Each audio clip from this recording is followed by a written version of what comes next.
Hello, everyone, and welcome back to Nightmare Narratives. I can picture some of you already in bed, maybe some of you just getting home from work. Wherever you are, whatever time it is, I'm glad you're here. If this helps you relax or sleep, please like and subscribe. It means a lot. Now let's get you comfortable, and I'll tell you tonight's story. My name is Catherine Millbrook, and I need to tell you what happened to me in the Monongahela National Forest. I've been a park ranger for 16 years, and I thought I'd seen everything the wilderness could throw at me. Bears, mountain lions, lost hikers, even the occasional crazy person living off the grid. But nothing prepared me for what I found in the dolly sods that March. I'm a wildlife biologist by training, got my PhD studying how big predators mark their territory. Spent most of my career out west in Colorado and Montana before transferring to West Virginia. The locals here are different from what I was used to. They tell stories about things in the woods that don't make much sense to someone with a science background. Skinwalkers, they call them. Shape-shifting witches that can wear animal skins and take their form. Mountain superstition. I always said when people brought it up, just old stories to explain things they don't understand. The Dolly Sods is a strange place, I'll give them that. It sits up on a plateau about 4,000 feet high, all rocky and windswept, like something you'd see in Alaska, not the East Coast. The weather changes fast up there. One minute it's sunny, the next you're in a fog so thick you can't see your own feet. In March, with the spring thaw starting, it gets downright dangerous. Ice storms come out of nowhere, and the footing is terrible.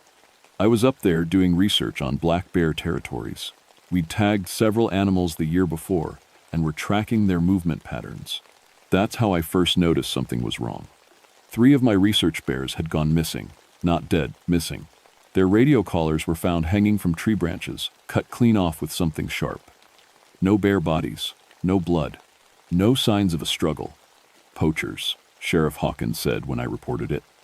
Probably selling the parts to some collector. That made sense. Bear gallbladders and claws bring good money on, the black market. But then we found the deer, 7 whitetails, all does, arranged in a perfect circle in a clearing I'd walked through hundreds of times. They'd been skinned with surgical precision, every bit of hide removed so carefully that the muscle underneath looked like anatomy textbook pictures. And the skins were gone, all of them. I've seen what poachers do to animals. This wasn't that. This was something else entirely. The cuts were too clean, too perfect. Whatever tool made them didn't leave any marks on the muscle or bone underneath. I couldn't even find scratches where you'd expect to see them. It was like someone had peeled those deer the way you'd peel an orange, all in one piece. I took pictures, collected samples, called in the state police. They sent a detective who looked around for an hour and said it was probably some kind of cult activity. Satanists, maybe. Kids messing around with animal sacrifice. But kids don't have that kind of skill with a faith. Knife. The worst part was how quiet everything had become. Normally, the woods are full of sounds. Birds calling, squirrels chattering, insects buzzing. But in that clearing, and for about 100 yards around it, there was nothing. Dead silence. Like every living thing had packed up and left. My trail cameras caught something that night. At 3:17 a.m., a figure walked through the clearing where the deer had been. Human-shaped, but wrong somehow. The proportions didn't look right. Arms too long, legs that bent funny, and it was carrying something over its shoulder. Something that looked like a rolled-up carpet, but I knew it wasn't. The figure looked directly at the camera for a few seconds. The face was mostly hidden in shadow, but I could see enough to know it was smiling. That's when I decided to stay overnight in the woods. Pack my tent, sleeping bag, and radio equipment. Get some real evidence of what was happening up there. The sheriff thought I was crazy. Don't. Go up there alone, Kate, he said. Whatever's doing this, you don't want to meet it by yourself. But I'm a scientist. I believe in evidence and facts, not ghost stories. Besides, I had my service pistol, bear spray, and enough camping experience to handle myself in the wilderness. I was wrong about that. I set up camp about half a mile from the clearing where we'd found the deer.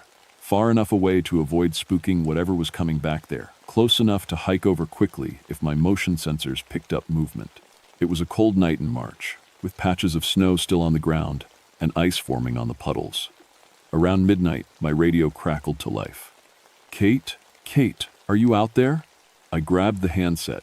The voice sounded like Tom Morrison, another ranger who worked the southern section of the forest. But Tom was supposed to be home with his family that night. Tom? What are you doing on the radio this late? Static.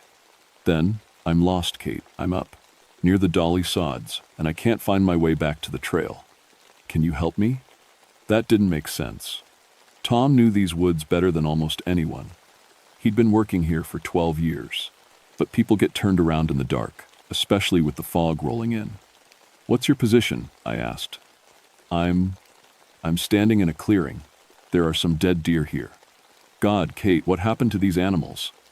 My blood went cold. He was in the same clearing where we'd found the skin does. But that clearing was miles from where Tom should have been working. Tom, stay where you are. I'm coming to get you. I packed my gear quickly and started hiking through the dark woods. The fog was getting thicker, and my flashlight beam only reached about 10 feet in front of me. Every step was treacherous. Rocks slick with ice, fallen logs hidden under snow, roots trying to trip me up. It took me 40 minutes to reach the clearing. When I got there, it was empty. Tom, where are you? No answer on the radio. No sign that anyone had been there recently. The deer carcasses were still arranged in their circle, but now they looked different somehow. Fresher. Like they'd been killed that night instead of 3 days ago. I called Tom's house from my satellite phone. His wife answered, groggy and confused. Kate, why are you calling so late? Tom's been asleep for hours. Can you check on him? Make sure he's actually there? She sighed but went to look. Came back a minute later. He's right here in bed, snoring like a freight train. What's this about? I didn't know what to tell her. Someone had used Tom's voice on the radio. Someone who knew about the deer, knew where they were, knew I was camping nearby. Someone who wanted to get me alone in that clearing. I spent the rest of the night in my tent, listening to the silence outside. Around dawn, I heard footsteps circling my campsite. Slow, deliberate steps that crunched through the ice and snow. But when I looked out, there was nothing there. The footprints were another story. Human tracks led up to my tent, close enough that whoever made them could have reached out and touched the fabric. But they weren't normal human prints. They were too long, too narrow, with what looked like claw marks at the tips of the toes. And halfway around my tent, they changed, became wolf prints. Big ones, bigger than any wolf that was supposed to live in West Virginia. Then they changed again. Bear tracks. Then deer. Then something I couldn't identify at all. I followed the trail for about 50 yards before it disappeared completely. Not faded away, just stopped. Like whatever made the tracks had stepped off the face of the earth. That morning, I called the state police detective again. He listened to my story with the kind of patience people use when they think you're losing your mind. So someone used a radio to imitate your coworker's voice. Then, left fake tracks around your tent? They're not fake. I took pictures. He looked at the photos on my camera, studied them for a long time. These could be made with prosthetics, he said finally. Movie special effects stuff. There are people who make really realistic animal feet for costumes. Why would someone do that? To mess with your head. Make you think something supernatural is happening. Classic psychological warfare. It sounded reasonable when he said it like that. Someone was playing games, trying to scare me away from investigating the poaching. Criminals do that sometimes when they feel threatened. Create fear and confusion to cover their tracks. But the detective's explanation didn't account for what happened next. 2 days later, a hiker named Jeff Brennan was found wandering along Route 219, about 10 miles from where I'd been camping. He was alive but couldn't speak, couldn't respond to questions, just stared straight ahead with his eyes, wide open, like he was seeing something horrible that nobody else could see. The hospital said he was in some kind of shock. No physical injuries, no sign of drug use, no medical reason for his condition. But he'd been missing for 3 days, and his hiking partner, guy named Michael Santos, was nowhere to be found. I went to see Jeff in the hospital, sat by his bed and talked to him, even though the doctors said he probably couldn't hear me. Jeff, I'm Catherine Millbrook. I'm a park ranger. I've been investigating some strange things in the woods. If you can understand me, if you know what happened to your friend, I need you to try to tell me. For the first time since they'd found him, Jeff's eyes moved. He looked directly at me, and his mouth opened like he was trying to speak. But no sound came out except a thin whistle of air. Then he grabbed my arm with both hands, squeezing so hard it hurt. "Not Mike," he whispered. "Not Mike." Those were the only words he spoke for 6 months. The next week, everything started falling apart. 3 more hikers went missing in the Dolly Sods area. The state brought in search and rescue teams, helicopters, even some volunteers with tracking dogs. They found camping gear scattered around the forest, some torn clothing caught on branches, but no people. Then the voices started. First, it was Tom's voice on the radio again, calling for help from different locations each night. But when I checked with his wife, Tom was always home, always accounted for. The voice would guide me to empty clearings, abandoned campsites, places where something bad had obviously happened, but the evidence was always just gone by the time I arrived. Then, it was my own voice. Sheriff Hawkins called me at home one evening, confused and angry. "Kate, why did you tell me to meet you at Miller's Rock? I drove all the way up there, and you never showed." "I didn't call you." "The hell you didn't." "I got a message on my radio, clear as day. Your voice, saying you'd found evidence of the missing hikers and needed backup immediately." "What time was this?" "Around 6:30. You said you'd found their bodies." At 6:30, I'd been at the grocery store in Elkins, buying supplies for another camping trip. I had receipts to prove it. But someone or something was using my voice, calling people I worked with, trying to lure them into the woods. The Park Service wanted to close the entire Dolly Sods area to the public. Too many missing persons, too much bad publicity. But before they could make it official, we got our first real break in the case. Michael Santos, FNB, Jeff Brennan's missing hiking partner, FNB, walked into the sheriff's office on a Tuesday morning. Alive, unharmed, wearing the same clothes he'd disappeared in a week earlier. He seemed perfectly normal, except for one thing. He had no memory of the past 7 days. Last thing I remember, Jeff and I were setting up camp near some big rocks. Then I woke up this morning in the parking lot at the trailhead. The doctors couldn't find anything wrong with him. No head injuries, no signs of drugs or trauma. But when they showed him pictures of Jeff in the hospital, Michael didn't react at all, like he was looking at a stranger. "That's not Jeff," he said. "I don't know who that is." But it was Jeff. DNA tests confirmed it. Same fingerprints, same dental records, same scars from a childhood accident. The problem was that Michael insisted his hiking partner looked different. "Taller," he said, "different colored eyes, different voice." "Jeff has brown eyes," Michael told the police. "The guy in those pictures has blue eyes." Jeff Brennan had blue eyes, always had, according to his family. Michael was remembering someone else entirely. That night, I decided to try something risky. I set up my camping gear in the exact spot where Michael and Jeff had been hiking. If something was taking people from that location, I wanted to find out what. I didn't tell anyone where I was going. The hike took me 3 hours in the dark. I knew the trail well enough to navigate without a flashlight most of the way. But the last half mile was rough going. Rocky, steep terrain with loose gravel that shifted under every step. When I finally reached the campsite, I understood why Michael and Jeff had chosen it. Flat ground, protected from the wind, with a small stream nearby for water. I set up my tent quickly and settled in to wait. Around midnight, I started hearing movement in the trees. Footsteps that circled my campsite the same way they had before, but these were different, heavier, more deliberate. Then I heard voices. "Kate? Kate, where are you?" It was my supervisor, calling from somewhere in the dark woods. But Dave Murphy worked out of the main office in Elkins. He had no reason to be up here in the middle of the night. "Kate, we got your message about finding the missing hikers. Where exactly are you?" I hadn't sent any message, but I could hear Dave getting closer, his voice moving through the trees around my tent. Other voices joined in. Tom Morrison, Sheriff Hawkins, even my sister Linda, who lived 300 miles away in Pittsburgh. All of them calling my name, all of them asking me to come out of my tent and show them what I'd found. But I knew none of them were really there. I stayed quiet, huddled in my sleeping bag with my pistol in my hand. The voices kept calling for almost an hour, getting more and more frustrated. Finally, Dave's voice said something that made my blood freeze. Fine, Catherine. If you won't come out, we'll come in. The zipper on my tent started to open. I pointed my gun at the entrance and yelled, "Stay back." "I know you're not really Dave." The zipper stopped moving. For a long moment, everything was quiet. Then something that sounded exactly like my sister, Linda, laughed. "Oh, Katie," the voice said, "you always were too smart for your own good." The tent shook like something had grabbed it from outside.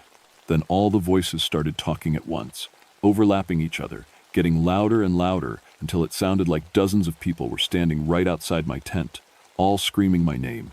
I fired 3 shots through the tent wall. The voices stopped immediately. Complete silence for about 10 seconds. Then something spoke in a voice I'd never heard before, deep and rough, like gravel being poured into a bucket. "I'm going to wear your skin, Catherine Millbrook. I'm going to walk around in your body and use your voice to call people into these woods. Just like I did with Michael Santos, just like I'm doing with all the others." "What are you?" I whispered. "I'm what your people used to call a skinwalker. But that's just a word. What I really am is someone who learned how to trade pieces of my soul for power. And the power I wanted most was to become anyone I choose." The tent wall bulged inward, like something was pressing against it with enormous strength. "I've been collecting skins for 40 years, Catherine. Animal skins, human skins. Each one lets me become that creature for a while. But human skins are special. They last longer. And they come with memories, voices, everything I need to convince people that I'm really them." "You're insane." "Am I?" "You've seen the evidence. The tracks that change from human to animal. The voices of people who are supposed to be somewhere else. The missing hikers who come back wrong, if they come back at all." The thing pressed harder against my tent. I could see the outline of what looked like a hand, but with fingers that were too long and joints that bent the wrong way. "I'm going to make you a deal, Catherine. Come out of that tent right now, and I'll make it quick. Keep hiding, and I'll take your skin piece by piece while you're still alive." I had never been so scared in my life. But I also knew that if I gave up, this thing would keep killing people. It would wear my face and use my voice to lure others into the woods. How many people had already died because of it? I thought about Jeff Brennan, sitting in that hospital bed, unable to speak about the horror he'd witnessed. About Michael Santos, who remembered hiking with someone who looked like his friend but wasn't. About all the missing people whose bodies we'd never found. "Go to hell," I said. The thing outside my tent made a sound like laughter, but wrong. Like it was trying to copy laughter without really understanding what it was supposed to sound like. "Hell? Catherine, I've been there. That's where I learned to do this." The attack came from all sides at once. Claws ripped through my tent in 3 different places. Long, thin arms reached through the holes, grabbing for me with hands that felt like they belonged to a corpse. I rolled to one side and kept firing my pistol, but the bullets didn't seem to slow it down much. Then the tent collapsed completely, and I saw what I was really fighting. It looked human from a distance, but up close you could see all the things that were wrong with it. The skin was too pale, like it had never seen sunlight. The arms and legs were stretched out, like someone had grabbed a normal person and pulled them until their proportions were all distorted. And it was wearing pieces of different animal pelts, wolf fur around its shoulders, bear hide across its chest, deer skin wrapped around its legs like crude pants. But the worst part was its face. It kept changing. One second it looked like Tom Morrison, the next it was Sheriff Hawkins, then my sister Linda. The features shifted and flowed like water, never staying the same for more than a few seconds. "Which one do you like best?" it asked, and its voice changed with each face. "I've been practicing your coworkers. I think I've got their expressions down pretty well." I scrambled backwards, trying to put some distance between us. But we were surrounded by thick woods, and in the dark, I couldn't see where I was going. I tripped over a fallen log and went down hard, my gun flying out of my hand and landing somewhere in the brush. The skinwalker approached slowly, like it was enjoying my fear. "You know what the hardest part is?" it said, now wearing Dave Murphy's face. "Learning how to act human, how to walk like you, talk like you, make the right facial expressions. It takes practice, lots and lots of practice." "How many people have you killed?" "Killed? Oh, Catherine, you don't understand. I don't kill them. I take their skins, yes, but they're still alive underneath. Somewhere, trapped in here with me." It tapped its chest with one too long finger. Every person whose skin I've worn is still conscious, still aware. They can see what I'm doing with their bodies, hear what I'm saying with their voices. They just can't control any of it. Imagine being a passenger in your own body for years and years, watching someone else live your life. The thing that looked like Dave Murphy smiled with Dave's face, but the expression was all wrong. Too wide, too hungry. Jeff Brennan saw me wearing his friend's skin. That's why he can't speak.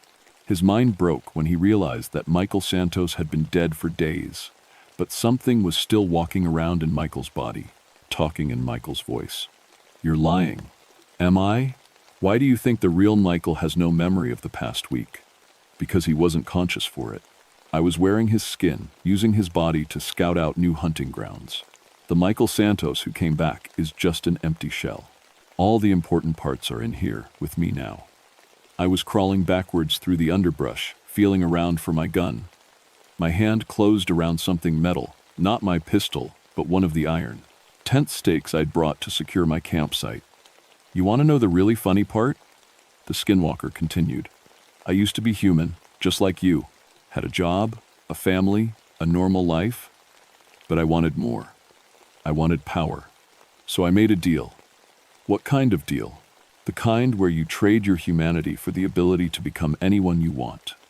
There are things in this world that will give you that power, Catherine. Ancient things that have been waiting in the dark places for thousands of years. All you have to do is give them your soul, piece by piece. The creature's face shifted again, and now it was wearing my own features. Looking at myself, but wrong, like a reflection in a funhouse mirror. This is what you'll look like when I'm wearing your skin, it said with my voice.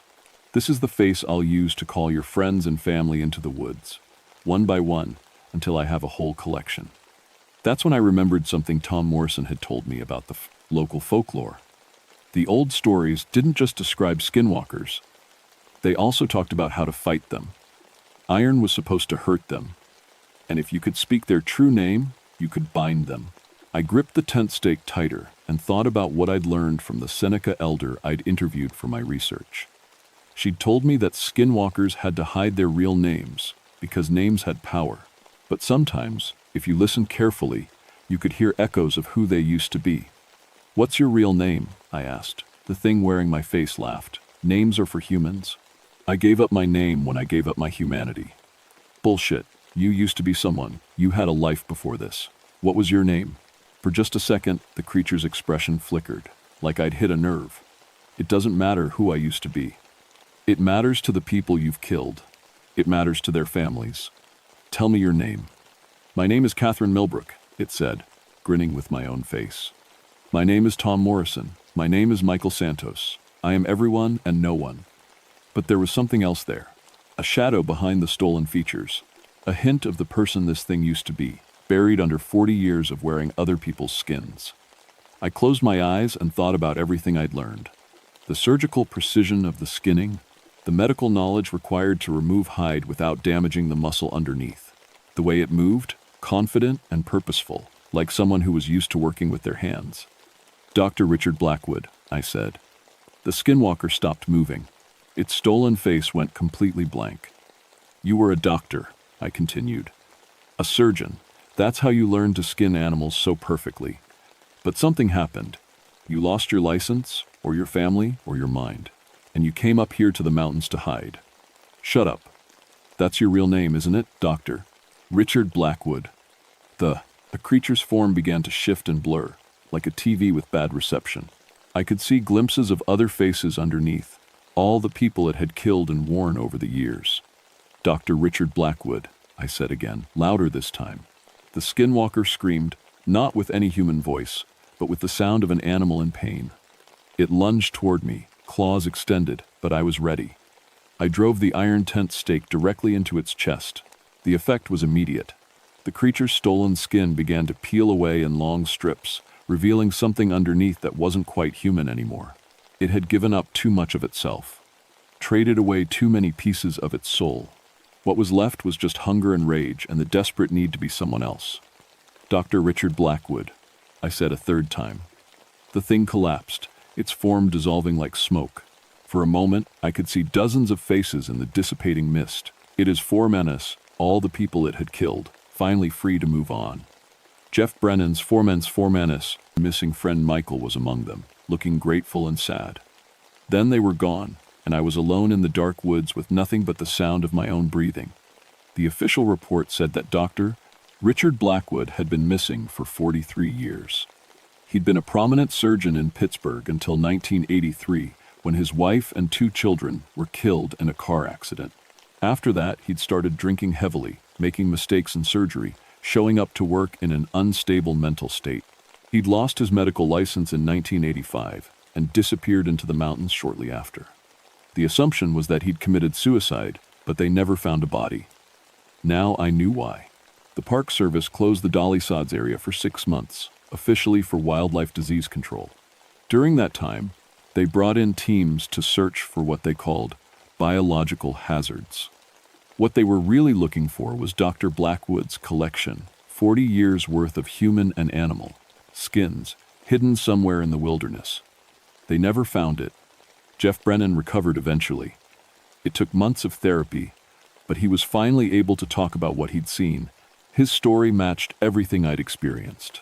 Michael Santos had been acting strange on their hiking trip, moving wrong, talking in a voice that didn't quite sound right. When Jeff realized that something was wearing his friend's skin, his mind couldn't handle it. The real Michael Santos, what was left of him, had his memory back, but he was never quite the same. He moved to Florida and got a job doing construction work. Wouldn't talk about what had happened in the woods, wouldn't even go camping anymore. As for me, I quit the Park Service 6 months later. Couldn't stand being in the forest anymore, especially alone. Every shadow looked like it might be hiding something that wanted to wear my skin. Every voice calling from the woods might be something trying to lure me into a trap. I became a folklore researcher instead. Started documenting stories about skinwalkers, wendigos, and other creatures that were supposed to be just myths. Turns out there are a lot more of these stories than people realize. And they're all remarkably consistent in their details. Some of them are just stories, but some of them aren't. I still get calls sometimes from other park rangers who found animals skinned with surgical precision, from police officers investigating missing persons cases in wilderness areas, from people who've heard their own voices calling to them from empty woods. I tell them what I learned. Dr. Richard Blackwood wasn't the only one who made that kind of deal. There are others out there, trading pieces of their humanity for supernatural power. And they're always looking for new skins to add to their collections. If you're ever alone in the wilderness and you hear a familiar voice calling your name, don't answer. Don't follow the sound. Don't trust what you're hearing, even if it sounds exactly like someone you know. Because sometimes the people calling your name aren't people at all. They're something else entirely, wearing a stolen face and speaking with a borrowed voice. And if you follow them into the woods, you might become part of their collection. The skins are still out there, hidden somewhere in the Monongahela National Forest. 40 years worth of identities, waiting for someone else to find them and learn how to use them. I hope nobody ever does, but I'm not counting on it.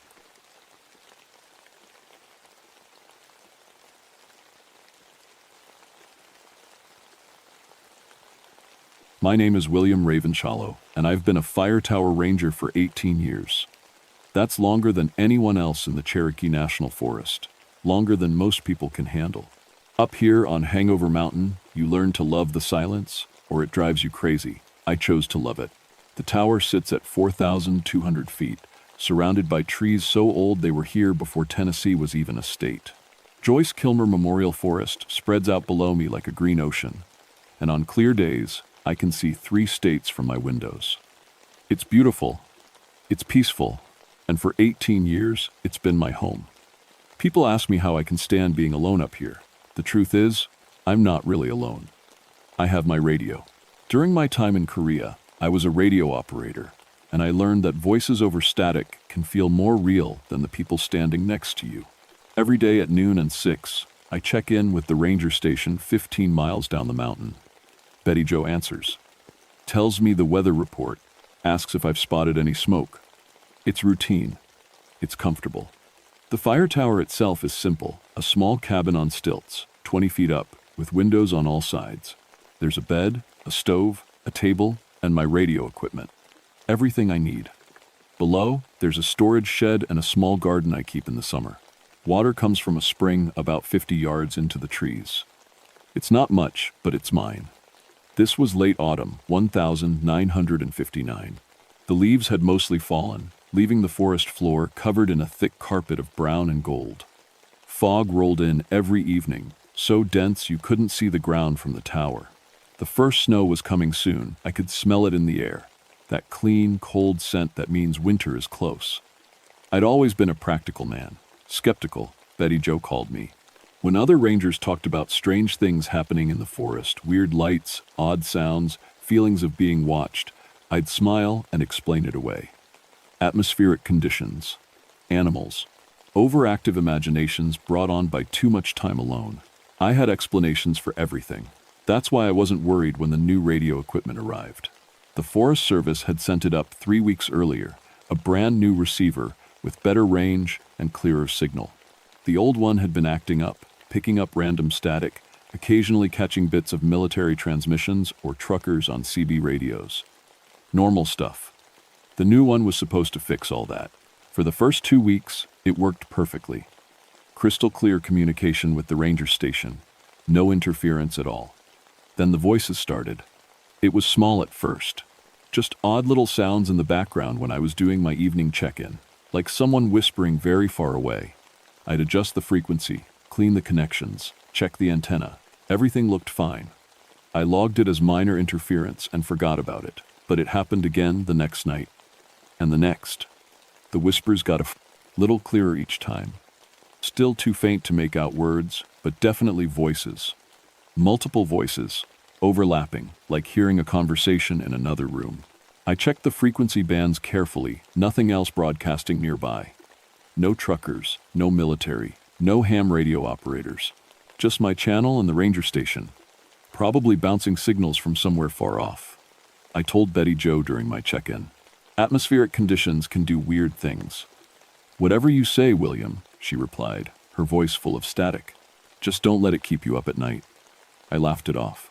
But that night, I found myself lying in bed, staring at the radio, waiting to hear the voices again. They came at midnight. I was half asleep when the static started, loud enough to wake me, crackling through the speaker like fire. I sat up, annoyed, ready to turn the damn thing off so I could get some rest. Then I heard my name. William. It was clear. Perfectly clear. A man's voice, deep and rough, speaking through the static like it belonged there. I was at the radio in 3 steps, my heart beating faster than it should. This is Hangover Tower. Please identify yourself and your call sign. Static. Just static. I waited, my hand on the dial, ready to write it off as my imagination. I was tired, isolated. Maybe Betty Jo was right to worry about me. William Ravenshollow. Both my names. My full name. Nobody used my full name except on official documents. Who is this? I demanded. How did you get this frequency? The static shifted, rose and fell like breathing. Then, just before I reached to turn it off, we've been waiting for you to listen. The signal cut out completely. Dead air. I sat there for 10 minutes, staring at the radio, but nothing else came through. I didn't sleep the rest of that night. The next morning, I convinced myself it was nothing. A prank, maybe. Some kid with a radio who'd gotten lucky and found my frequency. Or maybe I'd dreamed it. I'd been more tired than usual lately, and the isolation could play tricks on your mind. I'd seen it happen to other rangers. I went through my normal routine, checked the horizon for smoke, made my noon check-in, ate lunch, read a book, tried not to think about the voice, but I couldn't stop glancing at the radio. At 6 o'clock, I did my evening check-in. Betty Jo sounded concerned. You all right up there, William? You sound stressed. I'm fine, I lied. Just didn't sleep well. Want me to send someone up to keep you company? Jake's free this weekend. No, I'm good. Just a little under the weather. After we signed off, I sat at my table and stared out at the forest. The fog was rolling in early, turning the trees into gray shadows. The first snow would come any day now, and once it did, I'd be stuck up here until it melted enough for the supply truck to make it up the mountain road. I should have asked Betty Jo to send Jake. I made dinner, canned stew heated on the stove, and tried to read, but I couldn't focus. Every few minutes, I'd look at the radio, expecting it to crackle to life. At 11:45, I gave up and went to bed. But I didn't turn the radio off. I lay there in the dark, watching the dial glow softly in the corner. The wind picked up outside, making the tower creak and sway slightly. After 18 years, I was used to that sound. It was comforting, like being rocked to sleep. At exactly midnight, the static started. I was wide awake this time, sitting up before the first crackle faded. The static was different tonight, not random, but rhythmic, like a heartbeat. William, same voice, same tone, but closer somehow, more present. I grabbed my logbook and pen, determined to document this properly. Identify yourself. This is an official Forest Service channel. You're breaking federal law by using it. Federal law. The voice almost sounded amused. That's new? New? What do you mean new? The rules keep changing. Different flags, different laws, but the forest stays the same, and we stay the same. My hand was shaking as I wrote. Who are you? We? I wrote that down too, underlining it. How many of you are there? The static rose, and for just a moment I heard them dozens of voices, maybe hundreds, all whispering at once. Then they faded back to just one. Enough, the voice said. We are all who stayed, all who couldn't leave. I don't understand. You will? You're listening now. That's all we need. Listen, I said, trying to sound firm, professional. I don't know what kind of game this is, but check your logbook, William. The old one, from before you came here. I stopped. The old logbooks were stored in the shed below the tower, boxes of them going back decades.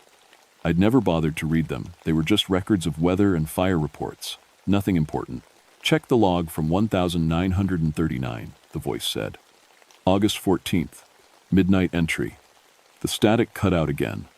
I sat there, my pen hovering over the paper, my mind racing. This was crazy. Someone was messing with me, had to be. But how did they know about the old logbooks? Those weren't public record. They were just stored here, forgotten. I should have ignored it, should have turned off the radio and gone to sleep. Instead, I grabbed my flashlight and went down to the shed. The old logbooks were in a metal file box, protected from moisture and mice. I had to dig through 15 years of records before I found the one from 1939. The pages were yellowed, the handwriting faded but still readable. I flipped to August 14th. The entries were normal at first. Weather reports, temperature readings, a note about a family of deer near the water spring. Then, at the bottom of the page, written in a shaky hand, very different from the rest, *midnight. The voices came, again. They know my name. They know what I did. I can't stop listening. God help me, I can't stop listening. *. My hands were shaking so hard I almost dropped the book. I flipped through the next few pages. The handwriting got worse, more frantic. The entries stopped making sense, random words, drawings of circles and symbols, the same phrases repeated over and over. *, they're waiting, they're always waiting. The tower is a beacon. They can hear me through the static. *. The last entry was September 3rd. *, I understand now. The tower calls to them. They've been here longer than the trees. I'm going to join them. It's the only way to make it stop. *. I knew this story. Every ranger in the district knew it. Thomas Weaver, the ranger before the one before me, he'd jumped from the tower in 1939. They'd found his body at the base, broken on the rocks. The official report said he'd gone crazy from isolation, started having hallucinations. They'd almost shut down the tower because of it, but they hadn't. They'd just sent a new ranger. I stumbled back up to the tower, the logbook clutched in my hand. The radio was silent, but I could feel it waiting, like a living thing crouched in the corner. What do you want? I whispered to the empty room. The static started immediately, like it had been listening. We want what Thomas wanted, what they all wanted. The voice was softer now, almost gentle. We want you to understand. Understand what? That you're not alone up here. You've never been alone. I grabbed the radio dial, ready to turn it off, to end this. We'll be back tomorrow, William. Midnight. We have so much to tell you. The static faded to silence. I didn't sleep at all that night. The next morning, I called Betty Jo as soon as the sun came up. I need to talk to someone. I said, hearing the strain in my own voice. Someone who knows the history of this tower. William, what's wrong? You sound awful. I'm fine. I need information. About Thomas Weaver. There was a long pause. Thomas Weaver? William, that was 20 years ago. Why are you asking about him? Just curious. Did you know him? No, that was before my time. But I've heard stories. He went crazy up there. Started claiming he heard voices, that the forest was haunted. Sad story. Did anyone ever investigate? Look into what he claimed? Investigate what? The man had a breakdown, William. It happens sometimes with the isolation. That's why we do regular check-ins now, why we rotate rangers more often. She paused. Are you having problems? Do you want to come down for a few days? I almost said yes. Almost told her everything, the voices, the logbook, the fear that was growing in my chest like ice. But I'd been doing this job for 18 years. I had a reputation as the steady one, the rational one. I couldn't let one weird radio transmission turn me into another cautionary tale. I'm fine, I said. Just got curious, reading through old records. Forget I asked. But I didn't forget. I spent that whole day going through every logbook in the shed, looking for patterns. And I found them. 1,891. A fire watcher named Samuel Bridger. His last entry mentioned voices in the wind and the old ones calling. 1,912. Jacob Whitmore. He'd written about strange signals from his telegraph equipment and feeling like he was being summoned. 1,923. Richard Moss. His logbook ended with 3 pages of the same phrase written over and over. They're in the static. They're in the static. They're in the static. Every 20 to 30 years, someone in this tower lost their mind, and every single one mentioned voices. I should have left. Should have hiked down the mountain right then and never come back. But the rational part of my brain kept arguing. These men had been alone for months, sometimes years. Isolation did terrible things to the mind. Their stories were just coincidence, the same kind of madness that could affect anyone stuck in a tiny tower with nothing but trees and sky for company. I wasn't like them. I was stronger. I understood what was happening. I was wrong. That afternoon, I was doing my regular tower maintenance, checking the guy wires and support beams, when I noticed something odd. There were marks on the metal railings, scratches, deep ones, like someone had been clawing at them. They hadn't been there yesterday. I was sure of that. I looked closer. The scratches formed patterns, not random, deliberate words. Asterisk. Listen. Asterisk. Asterisk. Stay. Asterisk. Understand times. My hands started shaking again. I backed away from the railing, nearly losing my balance on the narrow platform. These weren't old marks. The metal was bright where it had been gouged, not rusted like it should be if they'd been here for years. Someone or something had been on my tower last night while I was inside. I spent the rest of the day checking. Every inch of the tower and the area around it, no footprints. No signs of anyone climbing up. The ladder was the only way up, and I would have heard someone on it. The metal rungs were loud, and I was a light sleeper. But the marks were real. I could feel them under my fingers, deep grooves in solid steel. At dinner, I couldn't eat. I just sat at my table, watching the fog roll in, watching the sun disappear behind the trees. The shadows grew longer. The tower grew darker. I thought about Thomas Weaver, about how he must have felt in those final days, knowing something was wrong but unable to explain it, unable to make anyone believe him.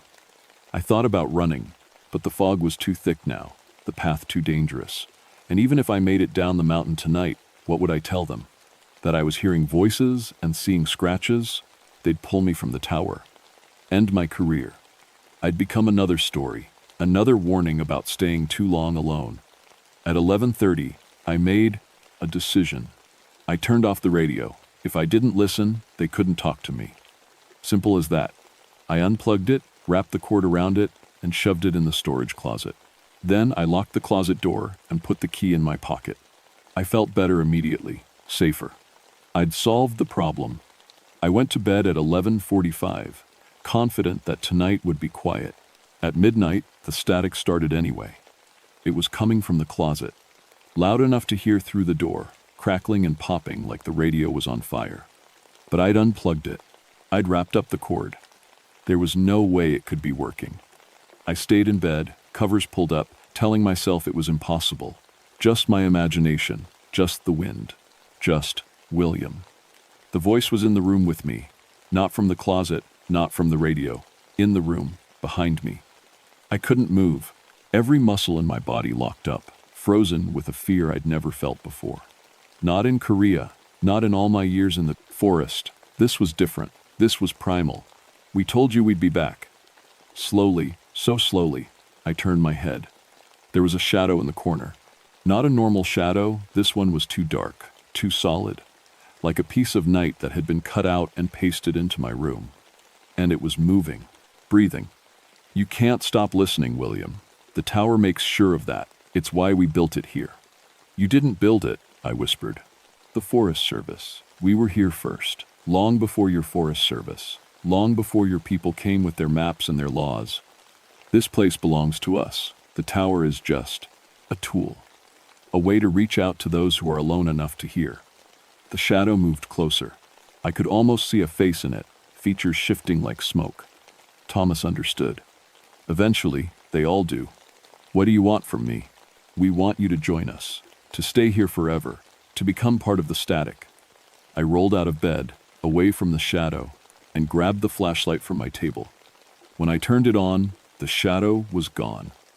The corner was empty, but I could still hear the static from the closet, and now there was something else, a sound like footsteps on the tower platform outside. I ran to the window. There was nothing there, just fog and darkness. The railings were covered in new scratches, hundreds of them, covering every surface. Words I couldn't read, symbols that hurt to look at. And standing at the base of the tower, barely visible through the fog, were figures. Dozens of them.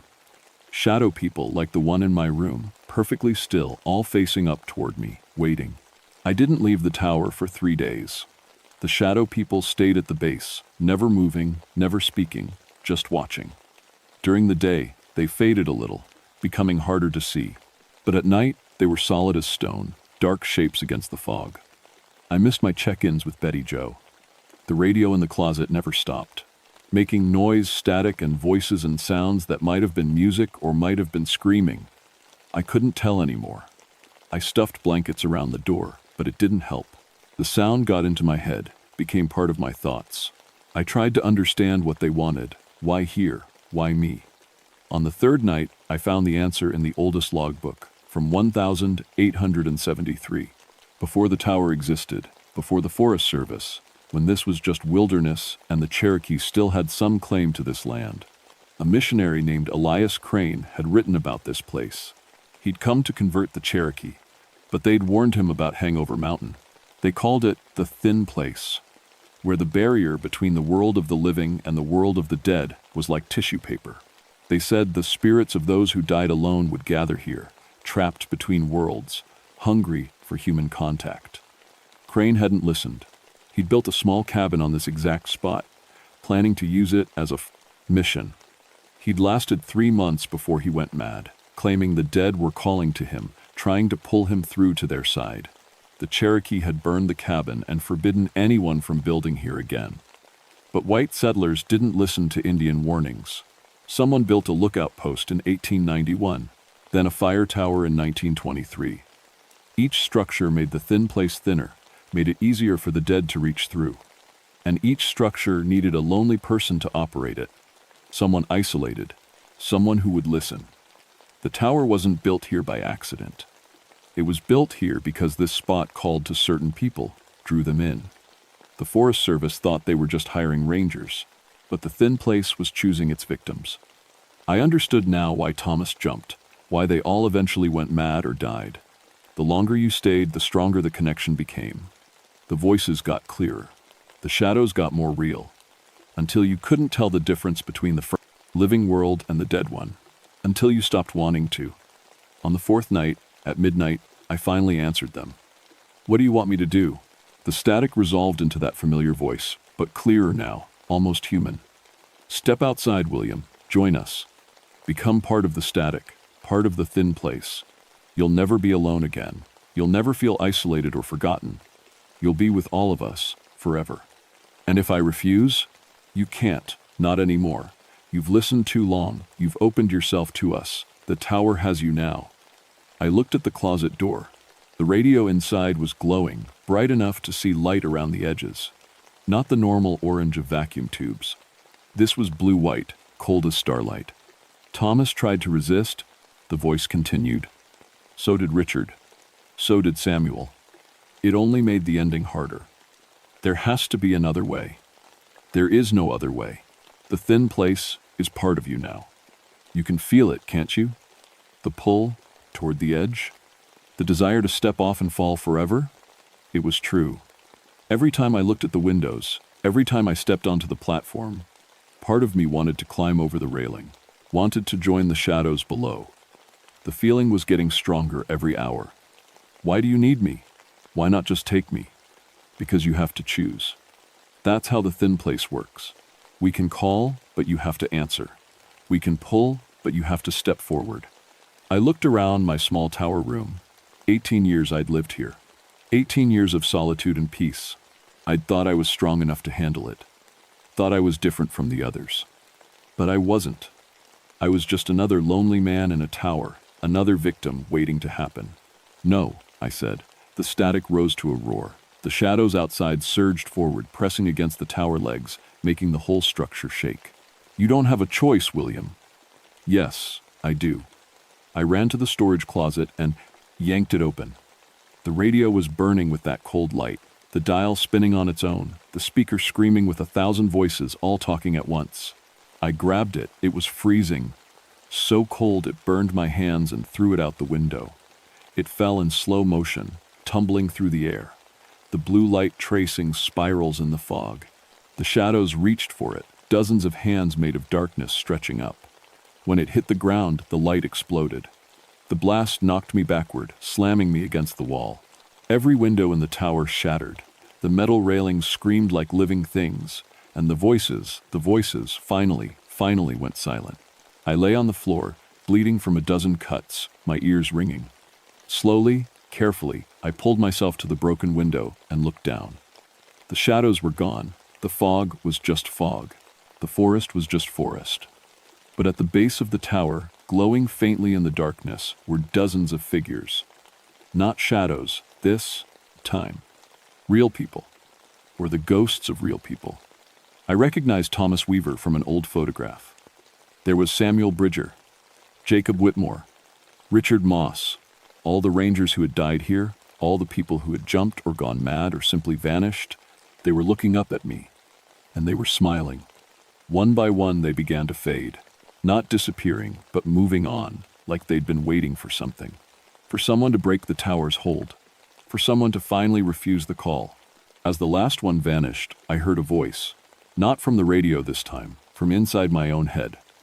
Thank you. Then silence, real silence.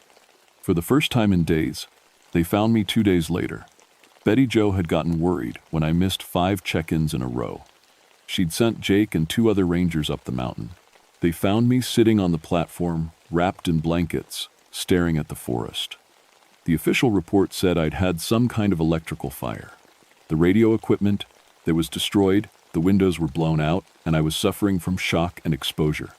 They brought me down the mountain on a stretcher, took me to the hospital, kept me for observation. I didn't tell them about the voices, about the shadows, about the thin place and the spirits trapped there. Who would believe me? I'd sound just like Thomas Weaver, just like all the others. But I knew the truth, and so did they. The Forest Service decided to automate Hangover Tower. Too dangerous for human operators, they said. Too isolated. They installed cameras and sensors, set up a system that could monitor the forest without anyone having to stay there. I retired early, took my pension, and bought a small house in town, as far from the forest as I could get while still being in Tennessee. I don't own a radio. Can't stand the sound of static. Sometimes I wake up at midnight, certain I can hear voices, but it's just my neighbor's TV or cars on the street, just normal sounds. Living sounds. But sometimes, late at night, I drive out toward Hangover Mountain. I park at the base and look up at the tower, dark and empty against the stars. And I wonder if it really worked. If breaking the radio really set them free, or if they're still up there, waiting in the static, calling to the lonely and the isolated. The Forest Service told me that 3 of the automated cameras at the tower have failed in the last month. No explanation. They just stopped working, all at the same time. At midnight, they're sending someone up to fix them next week. A young ranger, eager to prove himself. He doesn't know the history of the place, doesn't know about the thin place, or the voices, or the men who died listening to them. I tried to warn him. Tried to tell him not to go alone, not to stay after dark. But he just smiled and said he wasn't afraid of a little isolation. I gave him my old log book, the one from 1939, told him to read it carefully. I don't think he will. Some people have to learn the hard way. Some people have to hear the voices themselves before they believe they're real. And the thin place is patient. It's been here longer than the towers, longer than the rangers, longer than the Forest Service itself. It knows how to wait, knows how to call. All it needs is someone lonely enough to listen. I still wake up at midnight sometimes, my heart racing, convinced I can hear my name being called from far away. The doctors say it's trauma, that it will fade with time. But I know better. I know that some sounds never really go away. They just wait in the static, between the silence, ready to call again when conditions are right. When someone is alone enough, isolated enough, ready enough to answer. The thin place is still there. It's always been there, and it always will be. All it needs is someone to listen.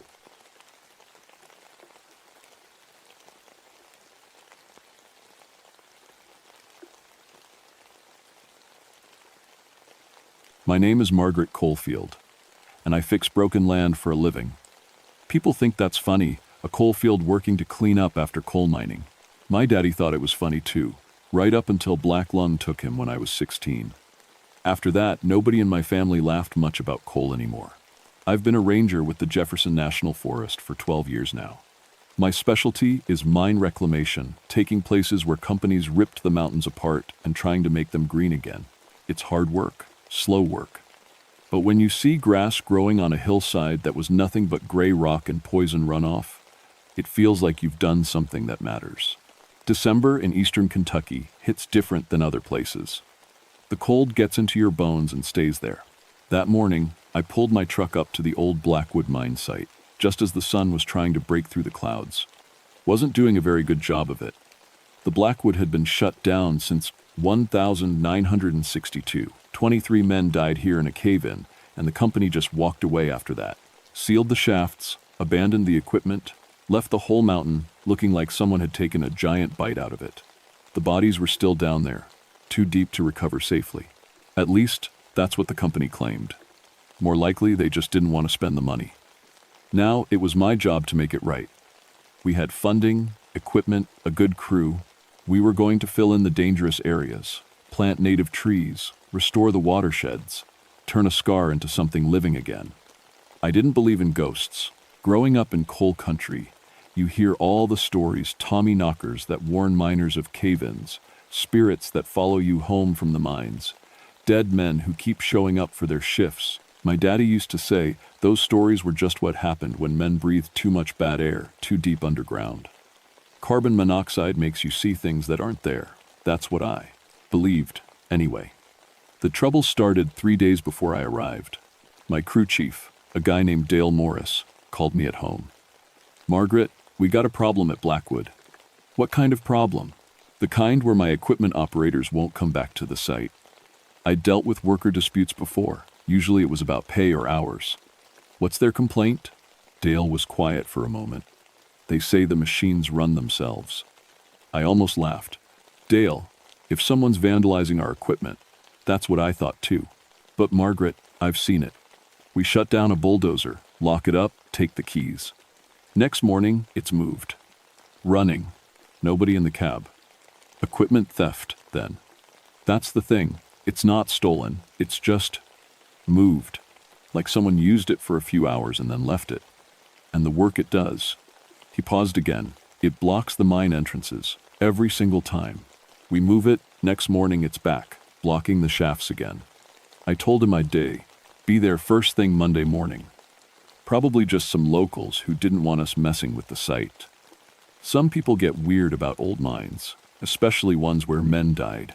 When I pulled up that Monday, Dale was waiting by his truck. He looked like he hadn't slept in days. "Show me," I said. We walked past our equipment staging area. Everything looked normal. Then Dale pointed to a bulldozer about 50 yards away. It was parked directly in front of a sealed mine entrance, blade down, like it was standing guard. "We parked that over there yesterday." Dale pointed back toward the staging area. "Locked cab. Took the keys. This morning, there it is." I walked over and checked the bulldozer myself. No signs of forced entry on the cab. No fresh tracks to show how it got there. The ground was frozen solid. I looked at the mine entrance behind it. The old concrete seal was intact, covered in decades of grime and moss. "You checked the seal? It's solid. Nobody's been in or out." I studied the bulldozer's position. It was perfectly placed, professionally positioned. Whoever moved it knew exactly what they were doing. "Okay," I said. "We're going to figure this out. But first, let's get the crew back. I want motion sensors on every piece of equipment. Cameras if we can get them set up. Whatever's happening here, we're going to catch it." Dale nodded, but he didn't look convinced. "Margaret, there's something else. Yesterday, before he quit, Tommy Perkins, you know Tommy, best operator I got, he said he heard something." "Heard what?" "A shift whistle, like the old mines used to blow to call workers underground. 3 short blasts, just like the old days." I felt something cold touch the back of my neck, but I ignored it. Old mines have lots of ways for sound to carry weird. Wind through the shafts, settling ground. Nothing mysterious about it. "Yeah," Dale said. "That's what Tommy thought too. Until he heard men singing. The motion sensors arrived Tuesday afternoon. We mounted them on every piece of equipment, bulldozers, excavators, the grading machines. I also walked the entire perimeter of the mine site, looking for tracks, camps, any sign that someone was squatting here and messing with our work. Nothing. The place was dead silent except for the wind moving through the bare trees. That night, I decided to stay on site myself.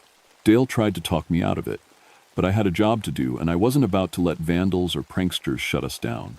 I parked my truck where I could see most of the equipment and settled in with a thermos of coffee and a good flashlight. Around midnight, I heard it. 3 short whistle blasts echoing across the hillside. Sharp and clear, unmistakable. The same pattern Dale had mentioned, the old call to start a shift. I grabbed my flashlight and got out of the truck. The sound had come from the main shaft, the one the bulldozer kept blocking. I walked toward it slowly, listening. Silence now. Just the wind and the creak of frozen branches. Then I heard voices. Faint, distant, but definitely voices. Men talking in low tones, the way workers do when they're focused on a job. I couldn't make out words, but the rhythm of it was clear instructions, responses, the casual back and forth of people who work together every day. The sounds were coming from behind the sealed mine entrance. I put my hand on the concrete seal. It was cold, rough, solid, definitely intact. But behind it, the voices continued. I pressed my ear against the concrete. They were singing now. An old song, something I half remembered from my daddy's time. A mining song, the kind men sang to keep rhythm while they worked. Asterisk down in the darkness, down in the deep. Asterisk, asterisk, dig for the coal boys, dig while we keep. Asterisk, asterisk, time with the mountain, time with the stone. Asterisk, asterisk, dig till the shift ends. Dig till we're home. Asterisk. My flashlight flickered. Once, twice, then steady. Again. The singing stopped. I stood there in the dark, my breath making clouds in the frozen air, and I felt something I hadn't felt since I was a little girl waking up from nightmares. Pure, simple fear. A sound behind me made me spin around. One of the bulldozers had started. Engine running, lights on, no one in the cab. I ran back to my truck and grabbed the radio. "Dale? Dale? You there?" Static, then his groggy voice. "Margaret, what time is it? I need you here, now. And bring the master keys for all the equipment." 20 minutes later, Dale pulled up. We approached the running bulldozer together. The cab door was locked. Through the window, I could see the key wasn't even in the ignition. "How is it running?" Dale whispered. We both knew that was impossible. These weren't new machines. You couldn't start them without keys. You couldn't override the ignition without tools and time. The bulldozer's engine rumbled steadily. The lights stayed on, pointing at the sealed mine entrance. Then as we watched, the blade began to lower. Nobody in the cab. Nobody touching the controls. The blade scraped against the frozen ground with a metallic shriek, then stopped, positioned perfectly to block the entrance. The engine shut off. The lights went dark. Dale and I stood there in the silence. "We're calling this in," I said finally. "Sites shut down until we figure out what's happening." The next morning, I got a call from Jim Hendricks, a retired miner who'd worked Blackwood back in the 50s. He'd heard through the local grapevine that we were having trouble at the site. "You need to leave that place alone," he told me. "Mr. Hendricks, we have a federal mandate to reclaim this site. It's a safety hazard and an environmental. I know what it is. I also know what happened there in '62. Those men didn't want that mine closed. They had families to feed, bills to pay. When the company tried to shut it down for safety violations, the men kept working anyway, told the company they'd rather die than lose their jobs." I felt cold again. The cave-in wasn't no accident. Company set charges to collapse the shafts permanently. Men were inside, refusing to come out. Company knew it, did it anyway. That's murder. That's business. They paid off the families, sealed the records. But the men down there, they never accepted it. Jim Haskins, Tom Mallory, Bobby Crane, I worked with those boys. They believed in their work, believed a man's job was sacred. And now you want to come in and erase the mine completely? Plant trees over their grave like they never existed? We're trying to heal the land. You're trying to forget. There's a difference." Jim's voice went quiet. "Those men are still working, Margaret. They'll keep working until someone remembers they mattered. Until someone says their names." He hung up before I could respond. I sat in my truck, looking at the term, sealed mine entrance. The bulldozer was parked in front of it again. We'd moved it back to the staging area before dawn. And now here it was, standing guard. 3 more pieces of equipment had started themselves during the night. The motion sensors had gone off 14 times. Every single activation showed the machines moving themselves to block the 3 main shaft entrances. And on the seat of each machine, when we unlocked them, we found something that made my hands shake. Lunch pails. Old-style metal ones, painted black, with names scratched into the sides. Jim Haskins, Tom Mallory, Bobby Crane, all the others from Jim Hendricks's list. The pails were full of fresh food. Sandwiches, apples, thermoses still warm with coffee. I called in sick for the rest of that week. I didn't tell anyone I was lying. I spent those days in the county records office and the local library, digging through old newspapers and mining company documents. The truth was worse than Jim Hendricks had told me. The Blackwood mine had been one of the most productive in the region. The men who worked there were proud of it. They'd set production records, worked safely for years, built a real community around that mine. Then coal prices dropped, and the company decided Blackwood wasn't worth keeping open. The workers protested. They organized. They even occupied the mine for 3 days in November 1962, refusing to let the company shut it down. The company gave them an ultimatum: leave peacefully or face criminal trespass charges. The men stayed. On the 12th of December 1962, at 6:47 inches the morning, the company detonated explosives at all 3 main shafts simultaneously. The official story was that they were sealing abandoned tunnels for safety. But the morning shift had already started. 23 men were underground. The company claimed they'd given proper notice, that the men had been evacuated. But witness statements I found in old files told a different story. Families said their men had gone to work that morning like always. The explosion happened during shift change, when workers should have been deepest in the mine. No criminal charges were ever filed. The company paid settlements and closed the case. I went back to the site on Saturday. Alone. I needed to see it myself, without Dale or the crew or anyone else watching. The equipment had been rearranged again. Every machine was now parked in a perfect semicircle around the main shaft entrance, like they were protecting it, or presenting it. I walked up to the sealed entrance and put my hand on the cold concrete again. "I know what happened to you," I said out loud. Felt stupid saying it, but I kept going. "I know you didn't want to leave. I know they didn't give you a choice." The wind died completely. The forest went silent. Then I heard footsteps. Behind the seal. Inside the mine. Heavy boots on stone, multiple sets, walking in rhythm. Getting closer. I should have run. I should have gotten back in my truck and driven away and never come back. But I stood there, hand on the concrete, feeling those footsteps vibrate through the stone. They stopped right on the other side of the seal. Something touched my palm from inside the mine. Through solid concrete, I felt fingers brush against mine, cold as ice, rough as coal dust. A voice spoke, right next to my ear, though no one was there. "We ain't done working." I yanked my hand back and stumbled away from the seal. The forest was still silent, nothing moved. But when I looked at my palm, there was a black handprint on it. Coal dust, perfect and clear, like someone had just shaken my hand. I drove home and scrubbed my hand until the skin was raw. The coal dust wouldn't come off completely. A gray shadow remained, like a stain that went deeper than skin. That night, I dreamed I was underground, walking through tunnels I'd never seen but somehow knew. The walls were wet and black, held up by ancient timbers. The air tasted like metal and dust. Somewhere ahead, I could hear men working the chunk of pickaxes hitting stone, the rattle of coal carts, voices calling out measurements and warnings. I followed the sounds deeper into the mine. The tunnels got narrower. The ceiling pressed down. I was crawling now, squeezing through spaces barely wide enough for my body. Then I came out into a large chamber, and they were all there. 23 men in mining gear from 1,962. Helmets with carbide lamps, canvas work clothes black with coal dust. They were working the face of the coal seam with the focused intensity of men who'd done this their whole lives. Chunk, rattle, chunk, like a machine made of human parts. One of them turned and looked at me. His eyes glowed orange, like burning coals. "You here for the shift?" he asked. I woke up gasping.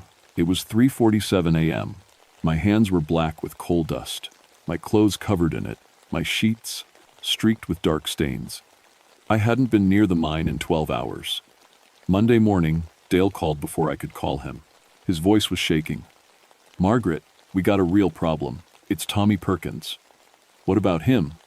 "He came back to the site last night. Said he heard the shift whistle, said he had to report for work. We found him this morning trying to break through the seal with a sledgehammer. He's got black lung, Margaret. Tested for it at the hospital.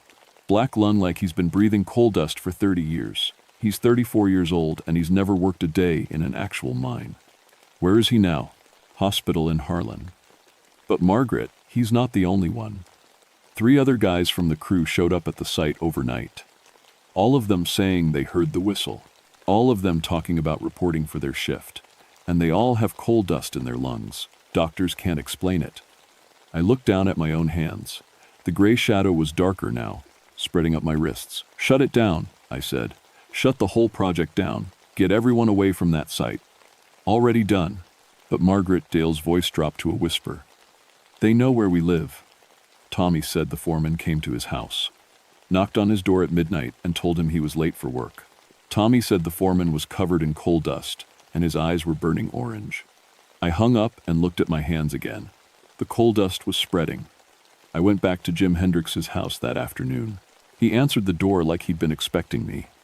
"So you met them," he said. "I don't know what I met." "Yes, you do. You just don't want to say it out loud." He let me inside.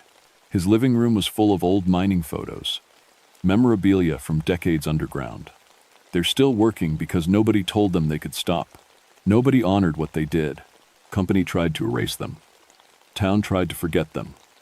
And you were going to plant trees, fall over them like they never mattered. I'm trying to heal the land. Land don't need healing. Land will heal itself, given time. What needs healing is the memory. Those men deserve to be remembered. They deserve to have their names spoken. They deserve... He stopped, looking at my hands. "How long you been marked?" I showed him the coal dust stains. They'd spread to my elbows now, and my lungs felt tight when I breathed. "They're claiming you," Jim said quietly, "making you part of the crew. They need 23 workers, and they're short one. Been short one since Bobby Crane's son died in '85. They've been waiting for someone to replace him. How do I stop it?" "You don't stop it. You give them what they want." Jim pulled out a folder full of papers. Names, all 23 of them. Their families, where they lived, what they did before mining, what they dreamed about. I've been collecting this for years, thinking someone might care someday. He pushed the folder toward me. You want to reclaim that site? Fine. But you memorialize these men first. You make sure everyone who sees that place knows what happened there. You tell their story. And if I don't, then you'll be number 23. You'll spend forever underground with them, working a shift that never ends. I took the folder. That night, I couldn't sleep.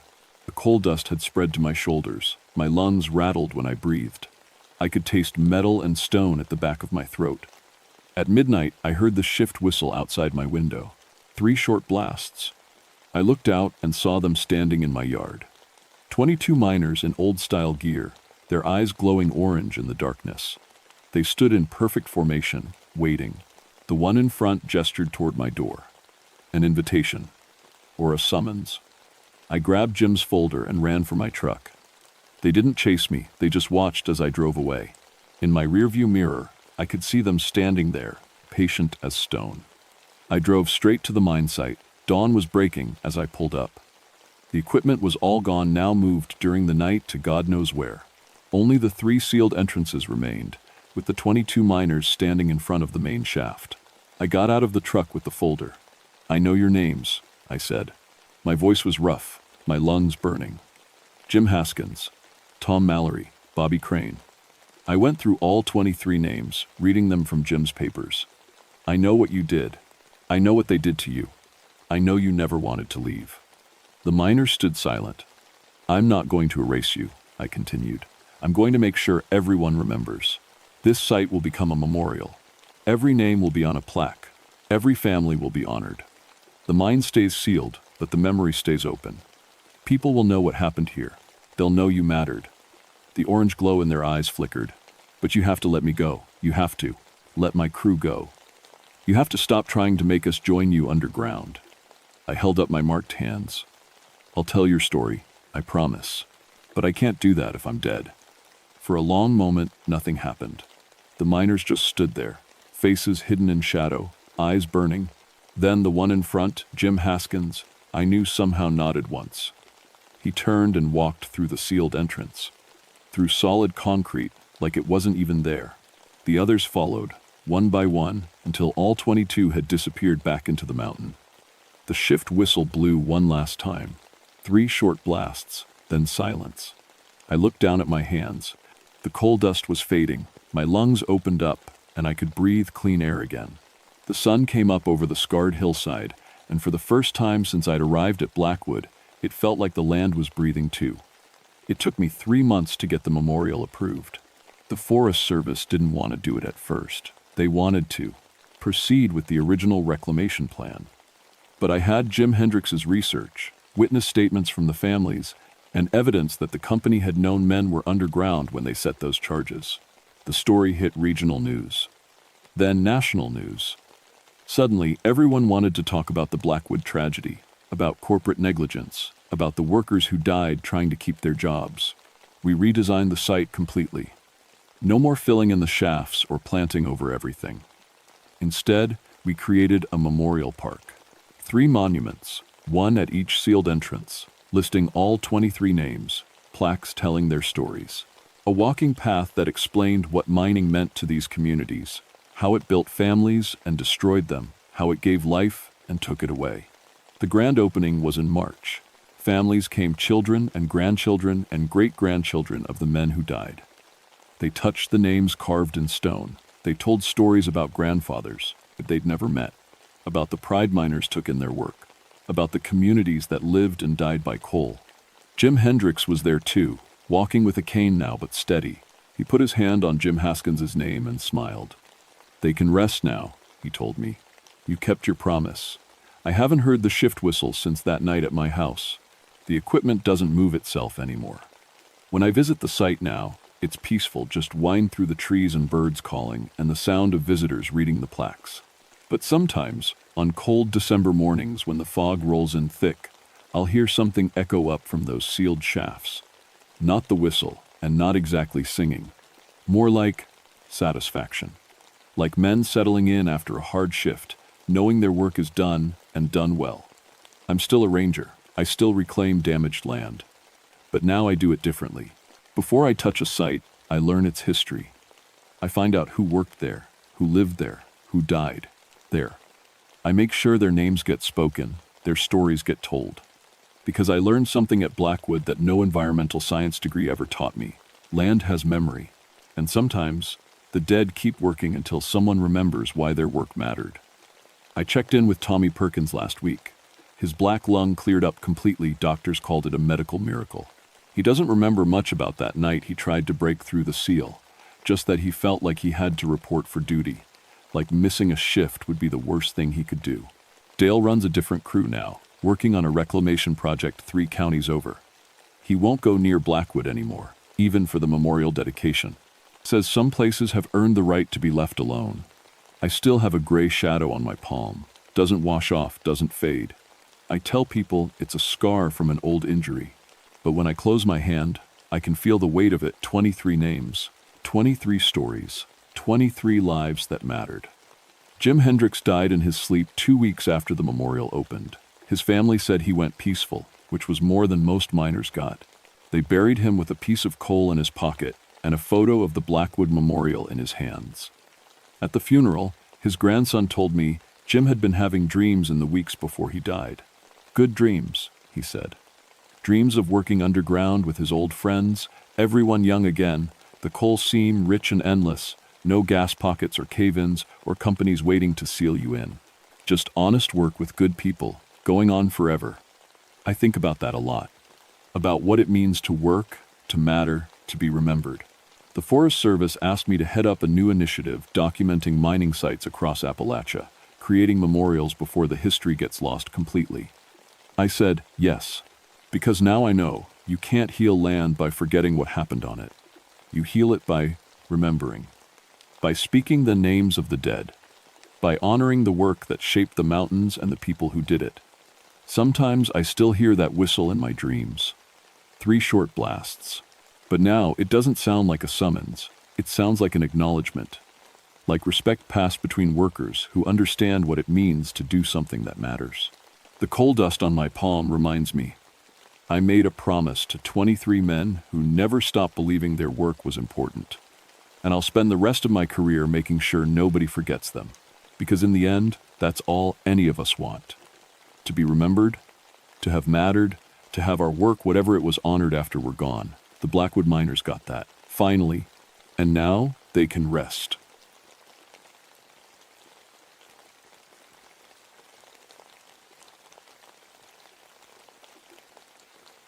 My name is Samuel Moonridge, and I've been a ranger at George Washington National Forest for 14 years. People think my job is all hiking trails and campfire safety talks, but most of my work happens after dark. I specialize in night patrol and run stargazing programs for visitors. At 40 years old, I know these mountains like the back of my hand, especially the Massanutten Mountain section where I work. The name Moonridge isn't a coincidence. My grandfather was an amateur astronomer, and he passed that love down to me. Every clear night, I set up telescopes for campers who want to see the stars away from city lights. Kids love it when I show them Saturn's rings or the craters on the moon. Adults get quiet and thoughtful, staring up at the endless darkness. October 1971 was shaping up to be perfect for stargazing. The harvest moon was coming, and we'd had unusually clear nights. Early frost had killed off most of the bugs, so people could stand outside without getting eaten alive by mosquitoes. The mountain ridge where I worked was only accessible by jeep trail, which kept the crowds down and the light pollution low. I'd heard the stories, of course. Every ranger in these parts knows about the old German settlers who talked about moon madness back in the 1700s. Local families still whisper about werewolf legends around campfires. But after 14 years of night patrol, I can tell you that every werewolf sighting I've investigated turned out to be rabid animals observed under poor lighting conditions. Fear and darkness make people see things that aren't there. That's what I told the family who came to my station on October 15th. The Hendersons had been camping near the ridge with their 2 teenage kids. Mrs. Henderson was shaking when she spoke. "Ranger Moonridge, "We saw something impossible last night during your telescope program." I poured her coffee and sat down across from her. "Tell me what happened." "We were looking at the moon through that big telescope you set up.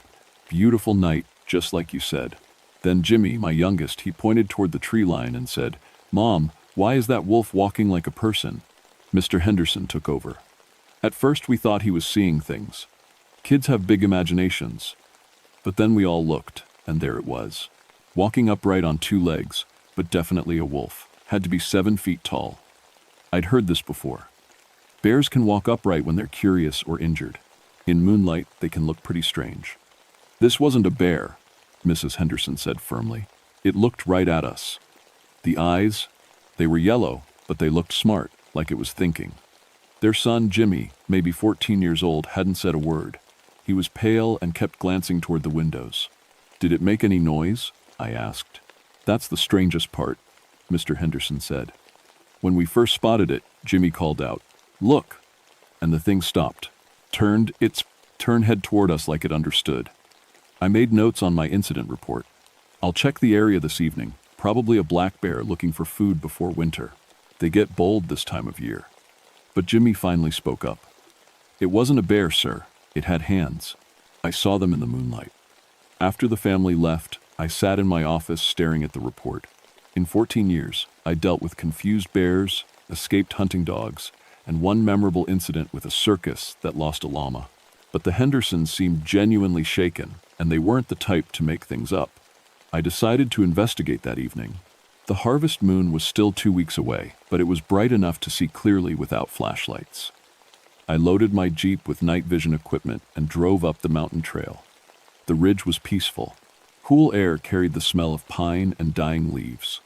I set up near where the family had been camping and scanned the tree line with binoculars. Nothing moved, except branches in the breeze. I was about to pack up when I heard it, a long, mournful howl from somewhere deeper in the forest. Not unusual by itself.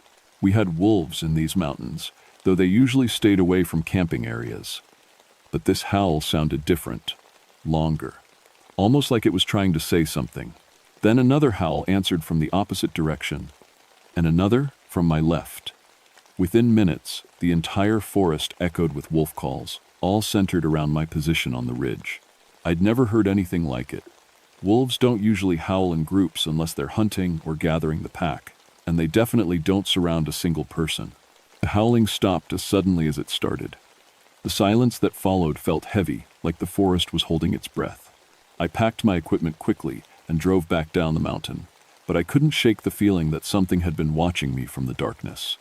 That night, I called my friend Dave Martinez, a veterinarian who worked with the state wildlife department.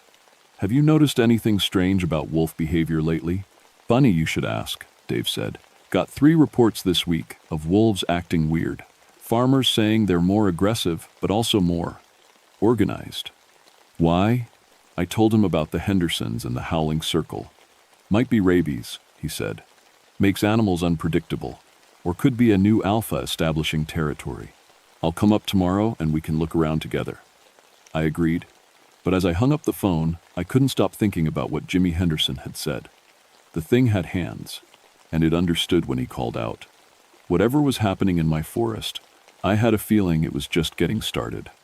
Dave arrived early the next morning with tracking equipment and sample kits. He was a good man to have along. 20 years of veterinary work had taught him to read animal signs like a book. If something was wrong with the local wildlife, he'd figure it out. We drove up to the ridge where the Henderson family had camped. In daylight, the area looked normal: pine trees, scattered boulders, and a small clearing perfect for stargazing. But it didn't take long to find the first sign that something was off. "Sam, come look at this." Dave was crouched near the tree line, examining the ground. I walked over and saw what had caught his attention: wolf tracks. But unlike any I'd seen before, they started normal enough, showing the classic pad and claw marks of a large wolf. But about 10 feet into the tree line, something changed. "These tracks show a progression," Dave said, pointing with a stick. 4 legs here. But look at this." The tracks shifted. Instead of 4 paw prints, there were only 2, and they were deeper, as if whatever made them was walking upright and heavier than a normal wolf. Injured animal? I suggested. Maybe favoring one leg? Dave shook his head. And the injured wolf would show uneven depth or drag marks. These are clean bipedal prints. And look at this. He pointed to a clear print in a patch of soft earth. At the end of what should have been a normal wolf paw, there were marks that looked almost like fingers. Could be mud distortion, I said, but even as I said it, I didn't believe it. We followed the tracks deeper into the forest. They led us in a rough circle around the camping area, like whatever made them had been patrolling. About a quarter mile in, we found something that made us both stop cold. 3 deer carcasses, arranged in a triangle about 20 feet apart. They hadn't been killed by normal predator behavior. The kills were too clean, too precise. Each deer had been brought down by a single bite to the neck, but the wounds were massive, far larger than any wolf could make.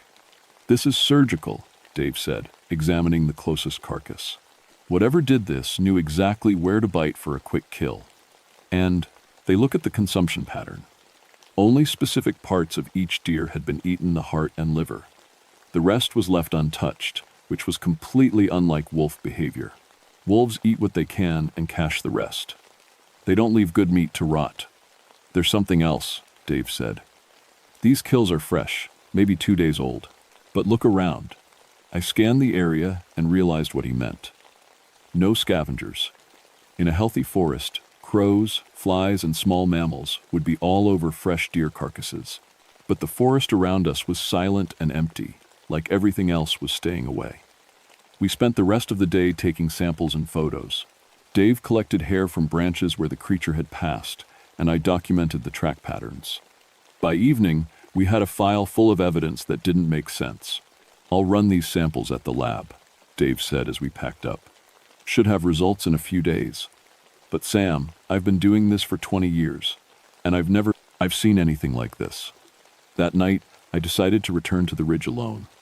If something was active in this area, I needed to see it for myself. I brought night vision equipment and set up in a concealed position overlooking the camping area. For 2 hours, nothing happened. Then, just after 11 o'clock, I heard movement in the forest. Through my night vision scope, I saw 3 wolves moving through the trees. But they weren't behaving like normal wolves. They moved in perfect formation, like soldiers on patrol. And they were huge, bigger than any wolves I'd seen in these mountains.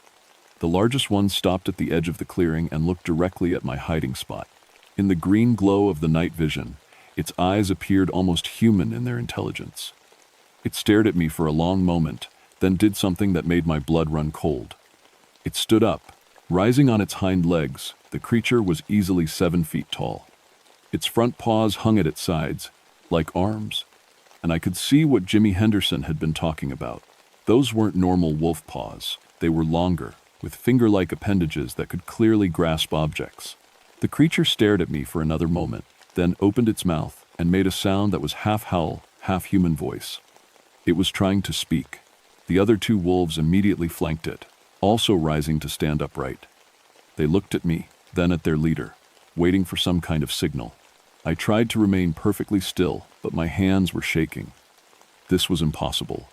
Wolves don't stand upright for more than a few seconds, and they certainly don't coordinate like this. The lead creature took a step toward my position, then another. It was testing me, seeing if I would run. Every instinct told me to flee, but I forced myself to stay hidden. Then it spoke.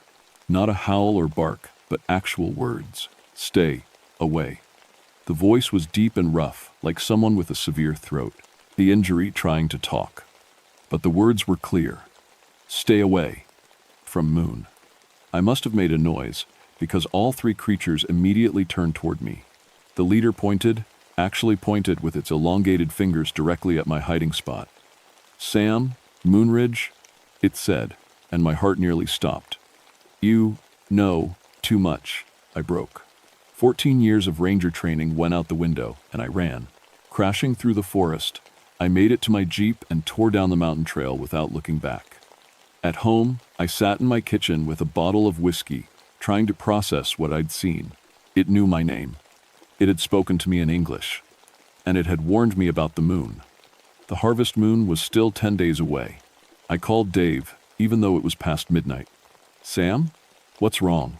Dave, I need those lab results as soon as possible. And I need to ask you something. Have you ever heard of any animal that could learn to speak? There was a long pause. Are you all right? You sound shaken. Just answer the question.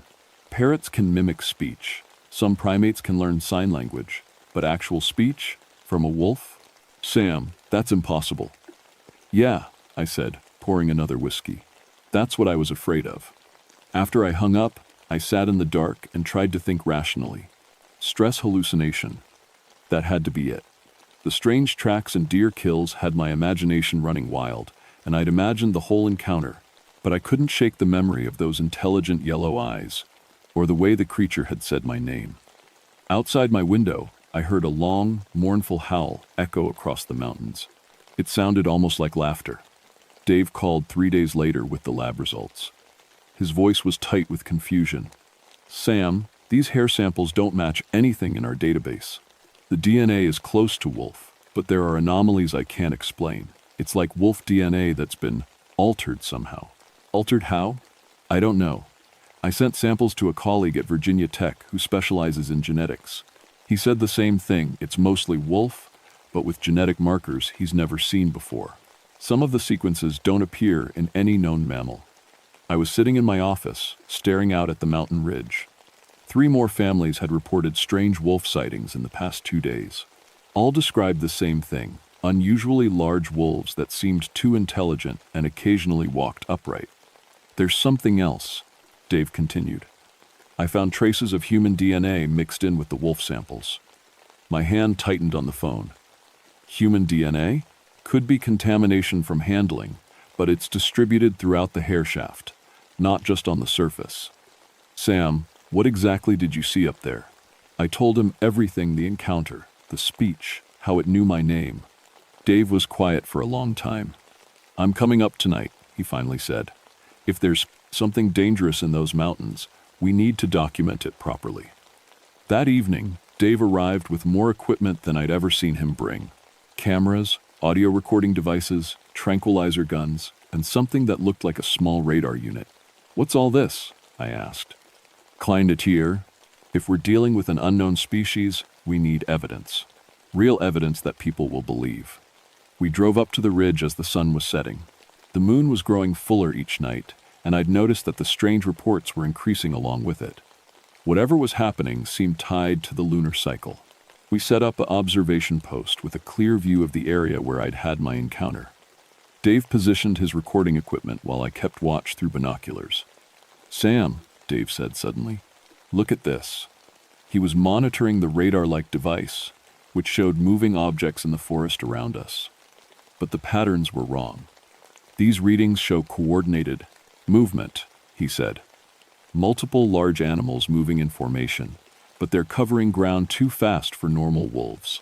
And they're moving in patterns. Through my binoculars, I saw them emerging from the tree line. 5 of them this time, all the same impossible size. They moved across the clearing in a perfect V formation, like migrating geese. Are you getting this? I whispered. Dave was frantically adjusting his cameras. Video, audio, everything. This is incredible. The lead creature stopped in the center of the clearing and looked directly at our position.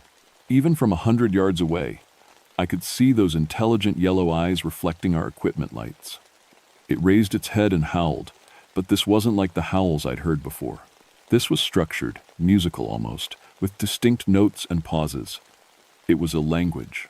The other 4 creatures responded with their own howls. Each different, each clearly communicating specific information. They're talking to each other. Dave breathed. The leader pointed toward our hiding spot, then made a series of gestures that were unmistakably human-like. It was giving orders to the others. 2 of the creatures moved to flank our position, while the other 2 spread out to block potential escape routes. Military tactics. We need to leave, I said. Now. But as we started to pack up, the leader called out in that rough, barely human voice. Doctor. Martinez. Dave froze. How does it know my name? Same way it knew mine. We need to go. The creature took a step closer. You take samples. You study. Dave, move. But he was fascinated, still recording. This is the discovery of the century, Sam. We can't leave now. The leader was close enough now that we could see it clearly without binoculars. It was definitely wolf-like, but wrong in every way. Too tall, too intelligent, too human in its posture and movements. Its mouth was elongated like a wolf's snout.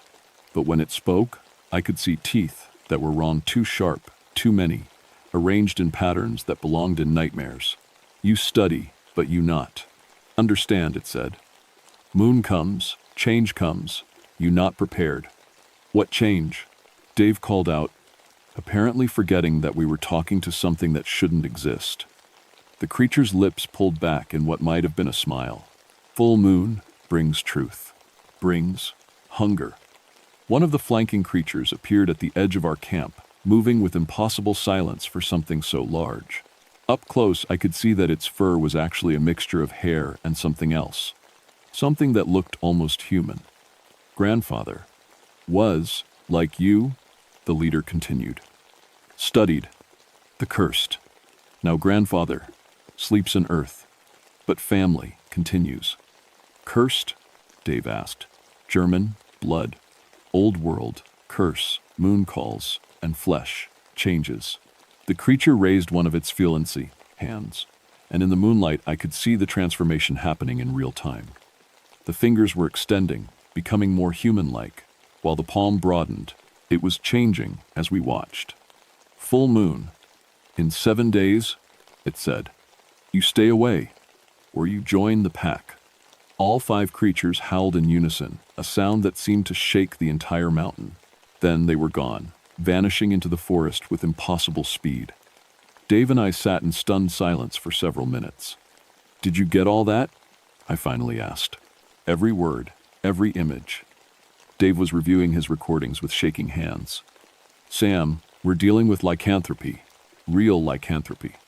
That's impossible. So was everything we just witnessed. But it makes sense, the German settlers who reported moon madness, the family curses, the way the sightings increased during fuller moons. I thought about what the creature had said. It mentioned its grandfather was studied by someone like you. Local folklore talks about a researcher in the 1920 seconds who disappeared while investigating werewolf legends. They found his camp destroyed and his body partially consumed. Dave, we need to warn people. If these things are planning something during the full moon, who would believe us? We need more evidence, more documentation. But I was thinking about the families camping in these mountains, the children who came to my stargazing programs. We have 7 days to figure out how to protect people. Dave was already packing his equipment. I'm going to research everything I can find about lycanthropy, especially in Appalachian folklore. There has to be something about how to fight them or protect against them. As we drove down the mountain, I looked back at the ridge. In the moonlight, I could see 5 silhouettes standing at the tree line, watching us leave. The harvest moon was 6 days away. Dave spent the next 5 days buried in research while I tried to convince my supervisor to close the camping areas during the full moon. Without evidence he'd believe, I had to be creative. Ranger safety protocols suggest avoiding night programs during peak wildlife activity, I argued. Bears are getting ready for winter, and we've had unusual wolf behavior. My supervisor, Bill Henderson, was skeptical but agreed to limit camping to designated areas closer to the ranger station. It wasn't enough, but it was something. On the night before the full moon, Dave returned with a stack of old books and photocopied documents. I found records from the 1920 seconds researcher, he said. Dr. Heinrich Müller, a German immigrant who came here specifically to study lycanthropy. His final notes mention a family named Steinberg who carried the curse. The same family the creature mentioned? Has to be. Müller wrote about trying to help them control the transformations, but his last entry says the curse was getting stronger with each generation. Then his records stop. Dave spread out old maps and genealogy charts. I traced the Steinberg family line. They changed their name to Stenberg in the 1940 seconds. And the last known member was Wilhelm Stenberg. He bought property on Massanutten Mountain in 1965. That's the exact area where we've been seeing them.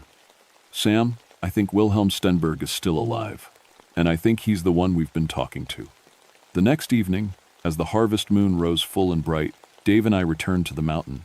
This time, we came prepared with everything Dave's research had suggested might help: silver jewelry, wolfsbane, and a small vial of blessed water from a German Lutheran church. According to Muller's notes, lycanthropes retain human consciousness during transformation, Dave explained. They're not mindless monsters. They're people struggling with a supernatural curse. We set up our observation post and waited. The forest was eerily quiet, no insects, no small animal sounds, nothing but the wind in the trees. At exactly midnight, they appeared. But this time, there were more than 5. I counted at least 12 creatures moving through the forest, all the massive bipedal wolf things we'd encountered before. They moved with purpose, heading toward the camping areas near the ranger station. "They're going after the campers," I said. Dave grabbed his equipment. "We have to warn them." But before we could move, the largest creature appeared directly in front of us. Up close, in the full moonlight, I could see that its face was a horrifying mixture of wolf and human features. The eyes were definitely human, intelligent, sad, and completely aware. "You came back," it said in that rough voice. "Wilhelm Stenberg?" Dave asked. The creature's expression changed to surprise. "You know? The name. Dr. Mueller's research. We know about the curse." Wilhelm's wolf features twisted into what might have been anguish. "Curse grows stronger. Each generation, more wolf, less human. My children, my grandchildren, they cannot control hunger. The other creatures, my family, sons, daughters, grandchildren, 12 of us, carry curse. Tonight, the moon is full. Hunger is overwhelming." I could hear howling in the distance, coming from the direction of the campgrounds. Are they attacking people? Trying to resist.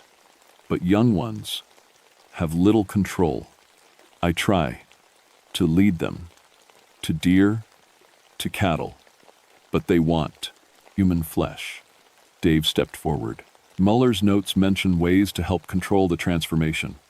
Silver, wolfsbane, blessed items. Wilhelm looked at the items Dave held out. Muller was good man, tried to help, but curse, too strong, killed him during transformation. Accident, but he is dead. Because of us.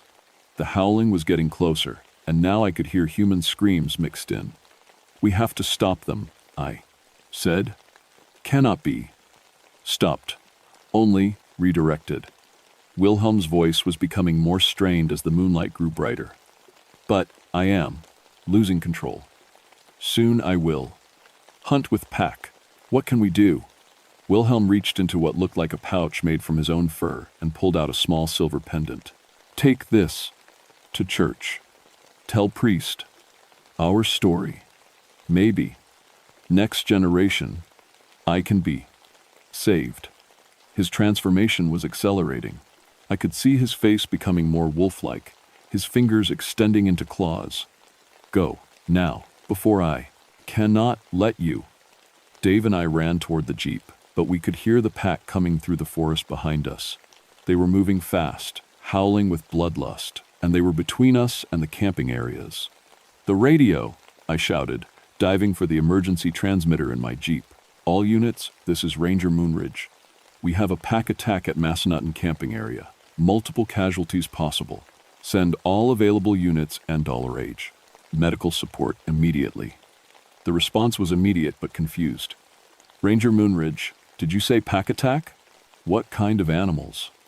I looked at Dave, then at the shapes moving through the forest toward the campgrounds. In the distance, I could see lights and hear people screaming. "Large predators. Coordinated attack. Just send everything you have."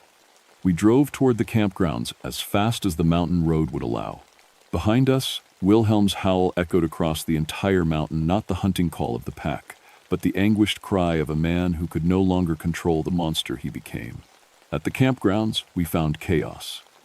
3 families had been camping, and the werewolf pack had struck with coordinated precision. But they hadn't killed anyone, not yet. Instead, they had herded the campers into a tight group near the main building, surrounding them in a circle. Wilhelm appeared at the edge of the circle, his transformation now complete. He was fully wolf in body, but still human enough in mind to be leading the pack away from wholesale slaughter. "Thank you," I whispered, understanding what he was doing. He was using the last of his human will to protect the people from his family's hunger. Police and medical units were arriving, their lights and sirens confusing the werewolf pack. In the chaos, Wilhelm's control faltered. Two of the younger creatures broke from the circle and charged toward a family with small children. Without thinking, I grabbed the silver pendant Wilhelm had given me and ran between the werewolves and the family. "Stop!" I shouted, holding up the pendant. The creatures skidded to a halt, actually recoiling from the silver. But I could see the hunger in their eyes, the struggle between human consciousness and wolf instinct. Wilhelm appeared beside his children, placing himself between them and the family.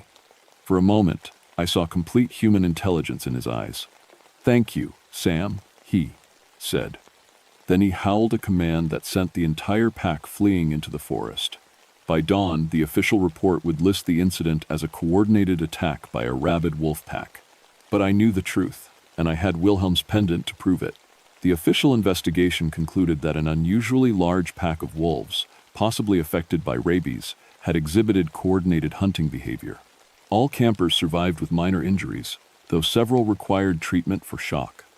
Dave and I kept Wilhelm's secret, but we didn't ignore it. I arranged for the camping areas around Massanutten Mountain to be closed during full moon periods, citing increased predator activity during lunar cycles. My supervisor approved the measure after the attack, and it remains in effect today. Dave found a German Lutheran minister in Harrisonburg who was familiar with Old World folklore. Pastor Kramer took Wilhelm's pendant and agreed to research historical methods for breaking generational curses. He also arranged for monthly food deliveries to be left at specific locations on the mountain livestock that had died naturally. Roadkill deer, anything that might satisfy the pack's hunger without requiring them to hunt humans. I changed my patrol schedule to include regular checks of the Stenberg property during full moons, not to hunt them, but to serve as an early warning system. If the pack ever began moving toward populated areas, I would know first. 6 months later, I found Wilhelm waiting for me during one of these patrols. He was in human form, an elderly man in his 70s with sad, intelligent eyes. "The hunger is less," he told me. "The meat you provide, it helps. My grandchildren, they learn control. Pastor Kramer is still researching ways to break the curse entirely." Wilhelm nodded. "Perhaps next generation will be free. My great-grandchildren, they are young. Maybe there is hope." I learned that the Stenberg family had been managing their curse for over 200 years, moving from place to place when people became suspicious.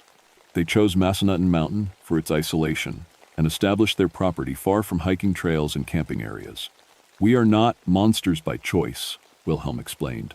"We try to harm no one. But the curse, it grows stronger. Each generation, more wolf than the last." Dave's continued research revealed that the lycanthropy curse was real but rare, affecting perhaps a dozen families across the eastern United States. Most, like the Stenbergs, tried to live peacefully and isolated lives. But climate change and expanding development were making isolation harder to maintain.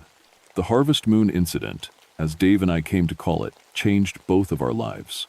I became part of an informal network of park rangers, wildlife officials, and researchers who quietly monitor and protect supernatural families trying to live normal lives. Dave left veterinary practice to become a full-time researcher of supernatural genetics, funded by a private foundation that prefers to remain anonymous. We learned that the world contains more mysteries than most people can imagine, and that some of those mysteries are trying their best not to hurt anyone. Every October, when the harvest moon rises full and bright over Massanutten Mountain, I make sure to schedule a night patrol, not to hunt monsters, but to check on neighbors who happen to transform under moonlight. Sometimes, if I listen carefully to the wind in the trees, I can hear distant howls that sound almost like "thank you." The camping restrictions remain in effect, and families still come to my stargazing programs during safer moon phases. I teach them about constellations and planets, and sometimes, when the night is particularly clear and beautiful, I think about Wilhelm's great-grandchildren and hope that they're looking up at the same stars, dreaming of a future where the tome, the life, curse no longer defines their lives. But I never forget that some legends are real, and some monsters are just people trying to protect the world from what they become. The harvest moon will rise again next month, and I'll be ready.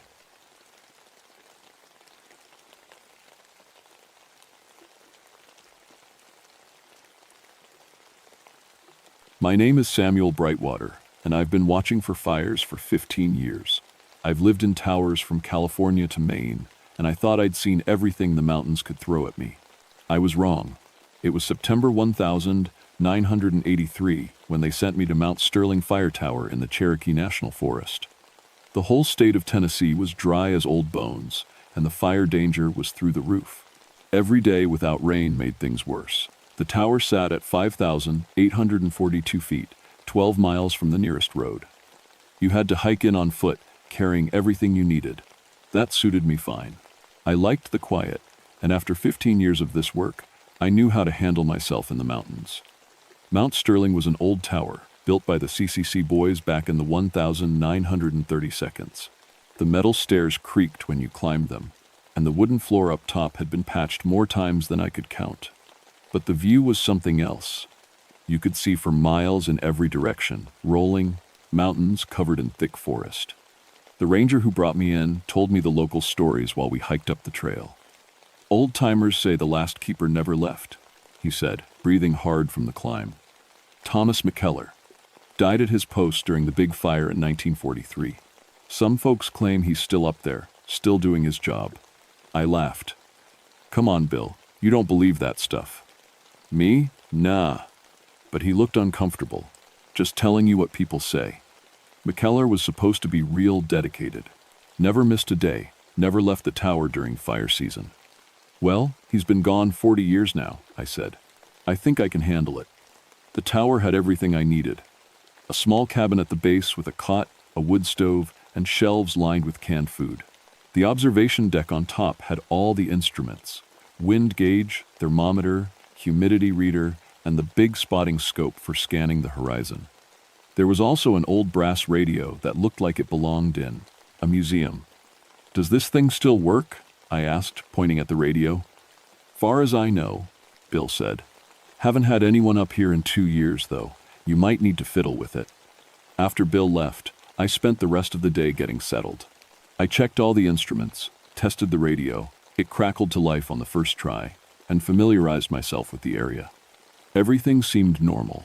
That first night, I cooked beans over the wood stove and read by lamplight. The mountains were dead quiet except for the wind and the trees. I'd always found that peaceful, but there was something different about this place. The silence felt too deep, like the whole mountain was holding its breath. I woke up around 3 a.m. to the sound of static from the radio upstairs. At first, I thought maybe someone was trying to reach me, but when I climbed up to check, the radio was turned off. I flipped it on, but there was nothing. Just empty air and the occasional pop of interference. Probably just atmospheric stuff, I said out loud, though my voice sounded strange in the darkness. The next morning brought clear skies and no wind, perfect fire weather, and not in a good way. I did my morning report to headquarters, checked the instruments, and settled in for a long day of watching. That's when I noticed something odd about the old brass instruments. They were original equipment from the 1942, but they worked perfectly. The brass was tarnished black with age, but every needle moved smooth as silk. Every reading was precise. In my 15 years, I'd never seen instruments that old work so well. Around noon, the radio crackled to life. Mount Sterling, this is fire control. Come in, Mount Sterling. I picked up the microphone. This is Mount Sterling. Go ahead, fire control. But the voice that came back wasn't from headquarters. It was scratchy and distant, like it was coming from very far away. Wind shifting to northwest, humidity dropping to 12%. Fire danger extreme. Recommend all personnel maintain highest alert. The thing is, my instruments showed southeast wind at 15% humidity. I checked them twice to be sure. Fire control? Can you repeat your location? I'm showing different readings up here. Silence. Then, after a long pause, copy that, Mount Sterling. Stay alert. I tried calling headquarters to check if they'd been trying to reach me, but they said no. No one had called Mount Sterling since my morning report. That afternoon, I spotted smoke to the northeast, a thin gray line rising from the valley. I grabbed my binoculars and found it quickly. Definitely a fire, maybe 3 miles out. I called it in immediately. This is Mount Sterling reporting smoke, bearing 045 degrees, approximately 3 miles. Looks like maybe 2 acres burning. Copy, Mount Sterling. We'll get a crew out there. Can you monitor and report changes? Will do. But when the fire crew got there 2 hours later, they found nothing. No fire, no smoke, no sign that anything had burned. The crew chief called me personally. Sam, you sure about what you saw? We've been all over that area. It's dry as hell, but there's no fire. I looked through the binoculars again. The smoke was gone. There wasn't even a haze where I'd seen it. I'm sure I saw something, I said. Maybe it burned out on its own? Maybe. But in this weather, a fire doesn't just burn out. It spreads. That night, I sat on the observation deck and watched the sun set over the mountains. The brass instruments gleamed in the orange light, and for just a moment, I could have sworn I saw someone standing at the other end of the deck. When I turned to look directly, there was nothing there. But I had the strangest feeling I wasn't alone anymore. The second day started normal enough. I did my morning weather report, scanned the horizon with binoculars, and settled into the routine. But the feeling from the night before wouldn't go away. It was like having someone watching over your shoulder all the time. Around 10 in the morning, that old radio came to life again. Mount Sterling, weather warning, dry lightning possible this afternoon. Recommend double sweeps of Sector 7. I checked my weather instruments. Clear skies, no clouds in sight, and definitely no chance of lightning. But the voice sounded so certain, so professional, just like the fire spotters I'd worked with for years. Who is this? I asked into the microphone. Please identify yourself. Nothing but static. I decided to humor whoever it was and did an extra scan of Sector 7, the area northeast of the tower where I'd seen the phantom smoke yesterday. Through the binoculars, everything looked normal. Dry trees, brown grass, but no sign of trouble. Then, at exactly 2:30 in the afternoon, I saw the lightning. It was just one bolt, dropping out of a clear blue sky like someone had thrown a spear. It hit right in the middle of Sector 7, exactly where the voice had warned me to watch. No thunder, no clouds, nothing, just that single flash of white light. I was on the radio to headquarters before the spots faded from my eyes. This is Mount Sterling reporting lightning strike, Sector 7. Single bolt, dry conditions, high probability of ignition. Mount Sterling, are you sure? Our weather shows clear skies across your entire area. I saw it with my own eyes. Lightning, Sector 7, about 3 miles northeast. They sent a crew out immediately. This time they found scorch marks on a dead pine tree, still smoking. But like the day before, there was no fire. The lightning had hit and somehow burned itself out without spreading. That's impossible, the crew chief told me over the radio. In these conditions, that tree should have gone up like a torch. The whole hillside should be burning. But it wasn't burning. It was like something had snuffed the fire out before it could spread. That night, I found a stack of old logbooks in a wooden crate under the stairs. They went back to the 1,940 seconds, and I started reading through them by lamplight. Most of it was routine stuff, weather reports, fire sightings, maintenance notes. But one book was different. It was from 1,943, and the handwriting was careful and neat. The name on the cover was Thomas McKellar. The entries started normal enough, but as I read through September and October of 1,943, the tone changed. McKellar was reporting fires everywhere, dozens of them, all across the mountains. He was working around the clock, barely sleeping, coordinating fire crews from his tower. Then came the final entries. Asterisk the 15th of October 1943. Fire crews pulled back due to extreme conditions. Wind gusting to 60 miles per hour. I remain at post. Someone has to watch. Asterisk asterisk the 16th of October 1943. Radio contact lost with headquarters.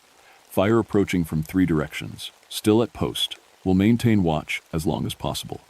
Asterisk. Asterisk. The 17th of October, 1943. Fire on all sides now. Smoke too thick to see valleys. If anyone reads this, I stayed until the end. This is what we swore to do. Asterisk. That was the last entry. According to the date, McKellar had died exactly 40 years ago. I was still thinking about that when the radio crackled to life around midnight. Mount Sterling, this is Thomas McKellar. Do you copy? My blood went cold. The voice was clearer this time, like whoever was talking was standing right next to me. But that was impossible. I picked up the microphone with shaking hands. This is Mount Sterling. Who is this really? Fire spotted, bearing 270 degrees. Campfire left unattended, high wind moving in. Recommend immediate response. I looked out the window to the west. It was pitch black. I couldn't see anything, but something made me grab my binoculars and check anyway. There, maybe 4 miles out, was a tiny orange glow. A campfire, just like the voice had said, and the wind was definitely picking up. I called it in, and the response crew found exactly what the voice had described. A campfire that some hikers had left burning when they went to sleep. In another hour, with the rising wind, it could have started a fire that would have burned for weeks. When the crew radioed back to confirm, I tried the radio again. Thomas McKellar, do you copy? Who are you? Well, this time the answer came clear as day. I'm the keeper of this tower, same as you, and I'm still doing my job. I didn't sleep that night. I sat in the observation deck, watching the darkness and listening to the wind. Every now and then, I thought I heard footsteps on the metal stairs, but when I looked, there was no one there. The next morning, I found something that made my hands shake. Sitting on the instrument panel was a brass compass that hadn't been there the night before. It was old and tarnished, just like the other instruments, and engraved on the back were the initials TM. I was starting to understand that I wasn't alone on this mountain. Thomas McKellar was still here, still watching for fires, still protecting these mountains 40 years after his death. The question was, what did he want from me? The answer came that afternoon when I spotted real smoke, a thick black column rising from the valley to the south. This time, when I called it in, they found a genuine fire, a big one. The wind was pushing it uphill, and it was spreading fast. Mount Sterling, we need constant updates on fire behavior. The incident commander radioed. You're our eyes up there. For the next 6 hours, I tracked that fire. But I wasn't tracking it alone. The radio kept crackling with updates in Thomas McKellar's voice, giving me information I couldn't possibly know. Wind shifts before they happened, spot fires before. I could see them. Safe routes for the crews when they got trapped. Every time McKellar spoke, I relayed the information to headquarters. Every time, he was right. By evening, they had the fire contained. The incident commander called me personally. Sam, I don't know how you did it, but your spotting today was incredible. You called wind shifts before our weather station saw them. You spotted fires before our aircraft could see them. Where did you learn to read fire behavior like that? I looked at the brass instruments gleaming in the sunset, and I swear I could see a faint outline of a man in an old forestry uniform standing beside them. I had help, I said. The fire season was getting worse by the day. Every morning brought lower humidity, higher temperatures, and more dead trees ready to burn. And every day, Thomas McKellar's presence got stronger. I started seeing him more clearly. At first, it was just glimpses out of the corner of my eye. A figure in an old, brown uniform, moving around the observation deck. But by the end of my first week, I could see him almost solid during the hottest part of the day, when the fire danger was highest. He looked exactly like I'd imagined from reading his logbook. Medium height, lean build, with the kind of weathered face you get from spending years in the sun and wind. His uniform was from the 1942nd, brown shirt, green pants, and a wide-brimmed hat that he never took off. He was always bent over the instruments, checking readings and scanning the horizon. The strange thing was, he never acknowledged me directly. He'd give his fire reports over the radio, point out things I needed to watch, but when I tried to talk to him face to face, he'd fade away like smoke. Why won't you talk to me? I asked one afternoon when his outline was particularly clear. He looked up from the brass barometer and stared right at me for a long moment. His eyes were sad and tired, like someone who hadn't slept in 40 years. Too much work to do, he said, and his voice sounded like it was coming from the bottom of a well. Always too much work. Then he pointed southwest. and I saw smoke rising from a valley I hadn't checked in hours. Another fire, and McKellar had spotted it before me again. The fires were getting bigger and more frequent. What started as small grass fires and abandoned campfires had turned into something more serious. Every day brought new blazes, and every day it got harder to contain them. The whole region was like a powder keg waiting for a spark. But McKellar seemed to know where every fire would start before it happened. He'd warn me about lightning strikes in clear weather, point out campfires left burning miles away, and somehow sense when power lines were about to snap and throw sparks. "How do you know?" I asked him one evening. This time he didn't fade away. 40 years of watching, he said. You learn to feel it in the air. The mountain tells you where the trouble is coming. But you're dead? He almost smiled. Yeah, I noticed. Doesn't change the job, though. Fire doesn't care if you're alive or dead. It just burns. That night, something changed. I woke up around 3 a.m. to the sound of the radio. But this time, it wasn't McKellar's voice. It was panicked chatter from fire crews all across the region. Base, this is Engine 12. We've got a crown fire moving fast up Cataract Ridge. Request immediate air support. Base, Engine 7. Multiple spot fires starting ahead of our containment line. This thing is jumping all over. All units, be advised. Winds gusting to 45 miles per hour and increasing. Fire behavior extreme and unpredictable. I ran up to the observation deck and saw what they were talking about. The whole southern horizon was glowing orange. It wasn't just one fire anymore. It was dozens, all running together into one massive blaze. And the wind was pushing it, straight toward populated areas. McKellar was standing at the railing, watching the flames. But for the first time since I'd been there, he looked worried. This is bad, he said. Worse than 43. Wind's too strong, fires moving too fast. What can we do?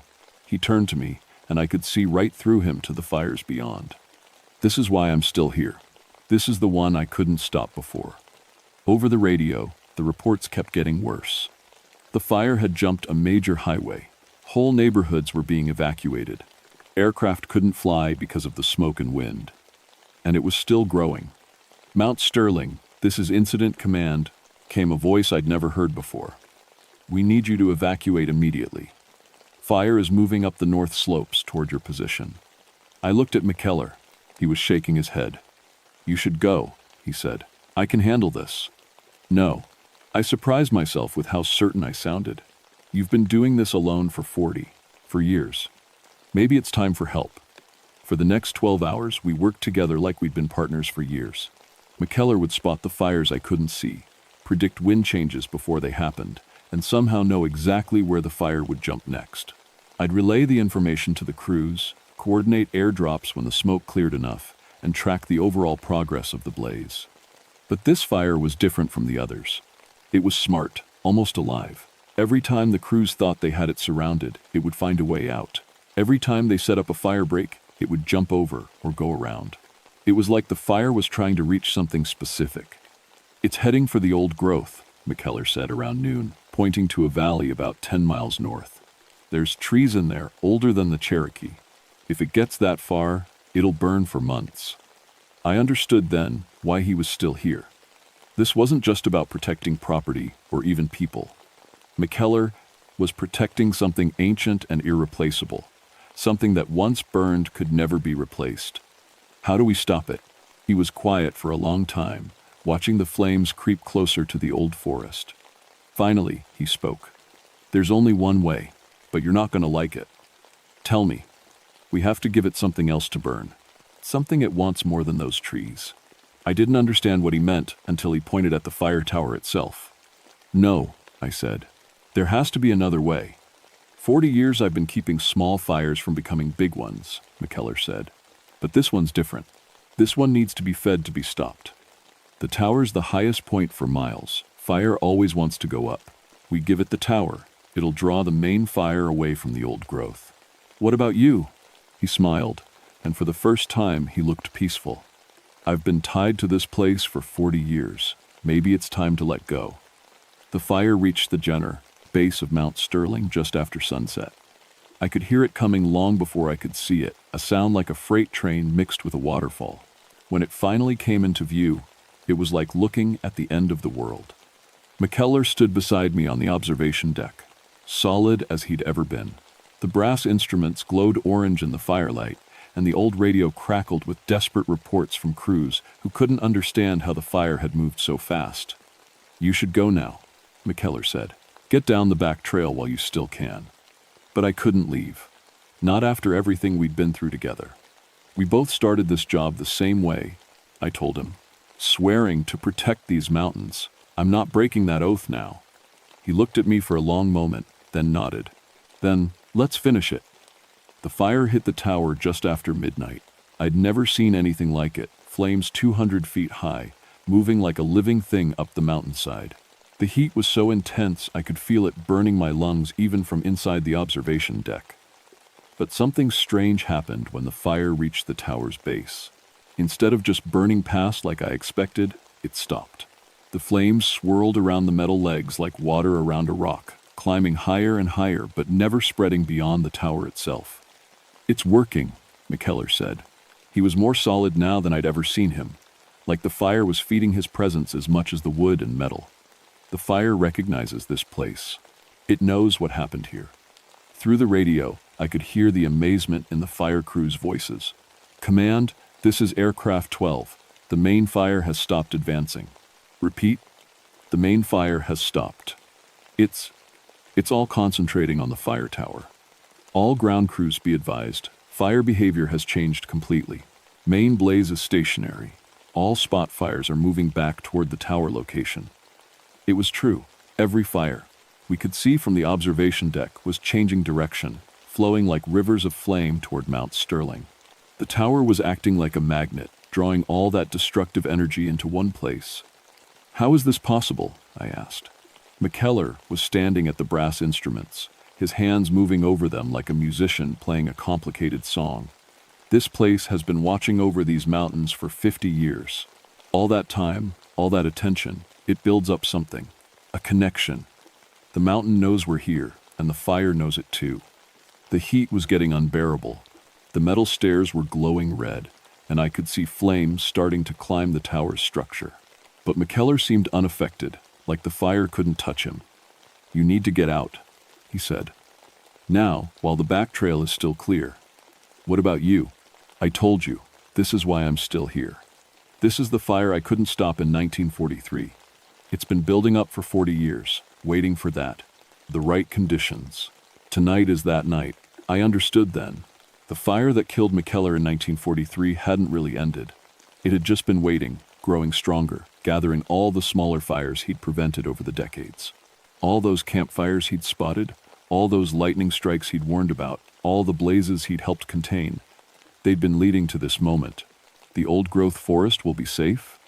If I do this right, yes, the fire will burn itself out here, all of it, all at once. He looked at me with those tired, sad eyes. "But you can't be here when it happens." The flames were climbing the tower now, reaching toward the observation deck. I could feel the wooden floor getting hot under my feet. In a few minutes, the whole structure would be engulfed. But I still couldn't leave. 40 years is long enough," I told him. "You've done your duty. More than your duty." "Some duties don't end," McKellar said. "Even with death. Maybe. They do if someone's willing to share them." He stopped working the instruments and looked at me. "What are you saying?" "I'm saying maybe you don't have to do this alone. Maybe that's why I'm here, not to replace you, but to help you." The fire reached the bottom of the observation deck. Flames were licking through the floorboards, and the metal railings were starting to glow. The heat was like standing inside an oven. "You'll die," McKellar said. "Maybe. Or maybe I'll just change, like you did. Maybe that's what this place needs, 2 keepers instead of 1. He was quiet for a long moment, watching the flames climb higher. Then he smiled. The first real smile I'd seen from him. "You understand what you're choosing? I understand that some jobs are too important to quit, even after death." McKellar nodded and moved aside to make room at the instruments. "Then let's do this together." I put my hands on the brass controls next to his. They were ice, cold, even with the fire raging around us. And suddenly, I could feel what he felt. Every tree in the forest, every stream and ridge, every living thing for miles around. The mountain wasn't just geography anymore. It was alive, and we were part of it. Now, McKellar said. Together, we turned the instruments. Not the dials and gauges themselves, but something deeper. Something that connected the tower to the mountain to the forest, and all of it to the fire raging around us. I felt the fire's hunger, its desperate need to consume and grow. But I also felt its confusion, as we showed it a different path. The flames roared higher, engulfing the entire observation deck. I should have been burning alive, but instead, I felt different, lighter, like I was becoming part of something larger than myself. The fire burned for 3 more hours, but it never spread beyond the tower. Every flame, every spark, every bit of heat that had been building up across the mountains for 40 years. All of it came to Mount Sterling and burned itself out in one spectacular blaze. When the sun came up, the tower was gone. Nothing left but a blackened metal skeleton and a pile of ash where the observation deck used to be. But the old-growth forest was untouched. The fire had consumed exactly what it needed to consume, and no more. The official report called it a miracle. Extraordinary weather conditions and exceptional tactical coordination was how the incident commander explained it. A fire that should have burned half the state had somehow contained itself to a single mountaintop and burned out in one night. I was listed as missing, presumed dead. They found my truck at the trailhead and figured I'd been caught in the blaze. There was a small service, and they put my name on a plaque with other firefighters who died in the line of duty. What they didn't know was that I was still there. McKellar was right about some duties not ending with death. When the fire burned out and the smoke cleared, I was still on Mount Sterling, different, but still there, still watching. They rebuilt the tower 6 months later. New metal, new instruments, new observation deck. But they kept some of the old brass equipment, the pieces that had somehow survived the fire without even getting tarnished. The new firekeeper, a young woman named Sarah Martinez, thought they were just antiques. She couldn't see us at first. That came later, during her second week, when the fire danger got high and she really needed help. That's when McKellar appeared to her, just like he'd appeared to me. And that's when she started noticing me too, a second figure in the observation deck, helping watch for fires. 2 keepers, she said, the first time she could see us both clearly. That's why this place feels so safe. McKellar and I work in shifts now. He takes the daylight hours, when the fire danger is highest. I take the nights, watching for lightning and campfires and all the small fires that can become big ones. Between us, we cover every hour, every season, every moment when these mountains need protection. The job is easier with 2, but it's not easy. There are always fires to watch for, always dangers to spot before they spread. But there's something satisfying about it too. Something right. Sarah asks us questions sometimes, when she's working late and we're both visible, about what it's like being dead, about whether we miss being alive, about how long we'll have to stay. The truth is, I don't know, maybe forever, maybe just until the next keeper who's willing to make the same choice we made. But I'm not worried about it anymore. Some jobs are too important to leave to the living. Some places need watchers who can't be transferred or reassigned or scared away. And some duties really don't end with death. They just change shape. Every morning, when Sarah does her weather report and starts her daily scan of the horizon, McKellar and I check the old brass instruments. They still work perfectly, reading things the modern equipment can't measure. Things like the mountain's mood, the forest's health, and the fire's hunger. And every night, when the sun sets over the Cherokee National Forest and the shadows get long between the trees, I know that these mountains are protected, not just by one tired ghost doing his job for 40 years, but by a team, a partnership that spans the living and the dead. McKellar was right about one thing. The mountain does tell you where the trouble is coming. But what he didn't know, what 40 years of working alone couldn't teach him, was that the mountain also tells you when help is coming. When someone else is ready to share the watch. The fire danger is always high these days. Climate change, development pressure, more people in the wilderness than ever before. But Mount Sterling stands ready. 3 keepers instead of 1, watching over everything we've sworn to protect. Some duties are too important to end with death, and some partnerships are too important to end with life. The brass instruments gleam in the sunset light, and somewhere in the distance, A radio crackles with reports of another fire that needs watching. McKellar adjusts the wind gauge. Sarah checks her binoculars, and I scan the horizon for the first sign of smoke. The work continues. It always continues, and we're not alone anymore.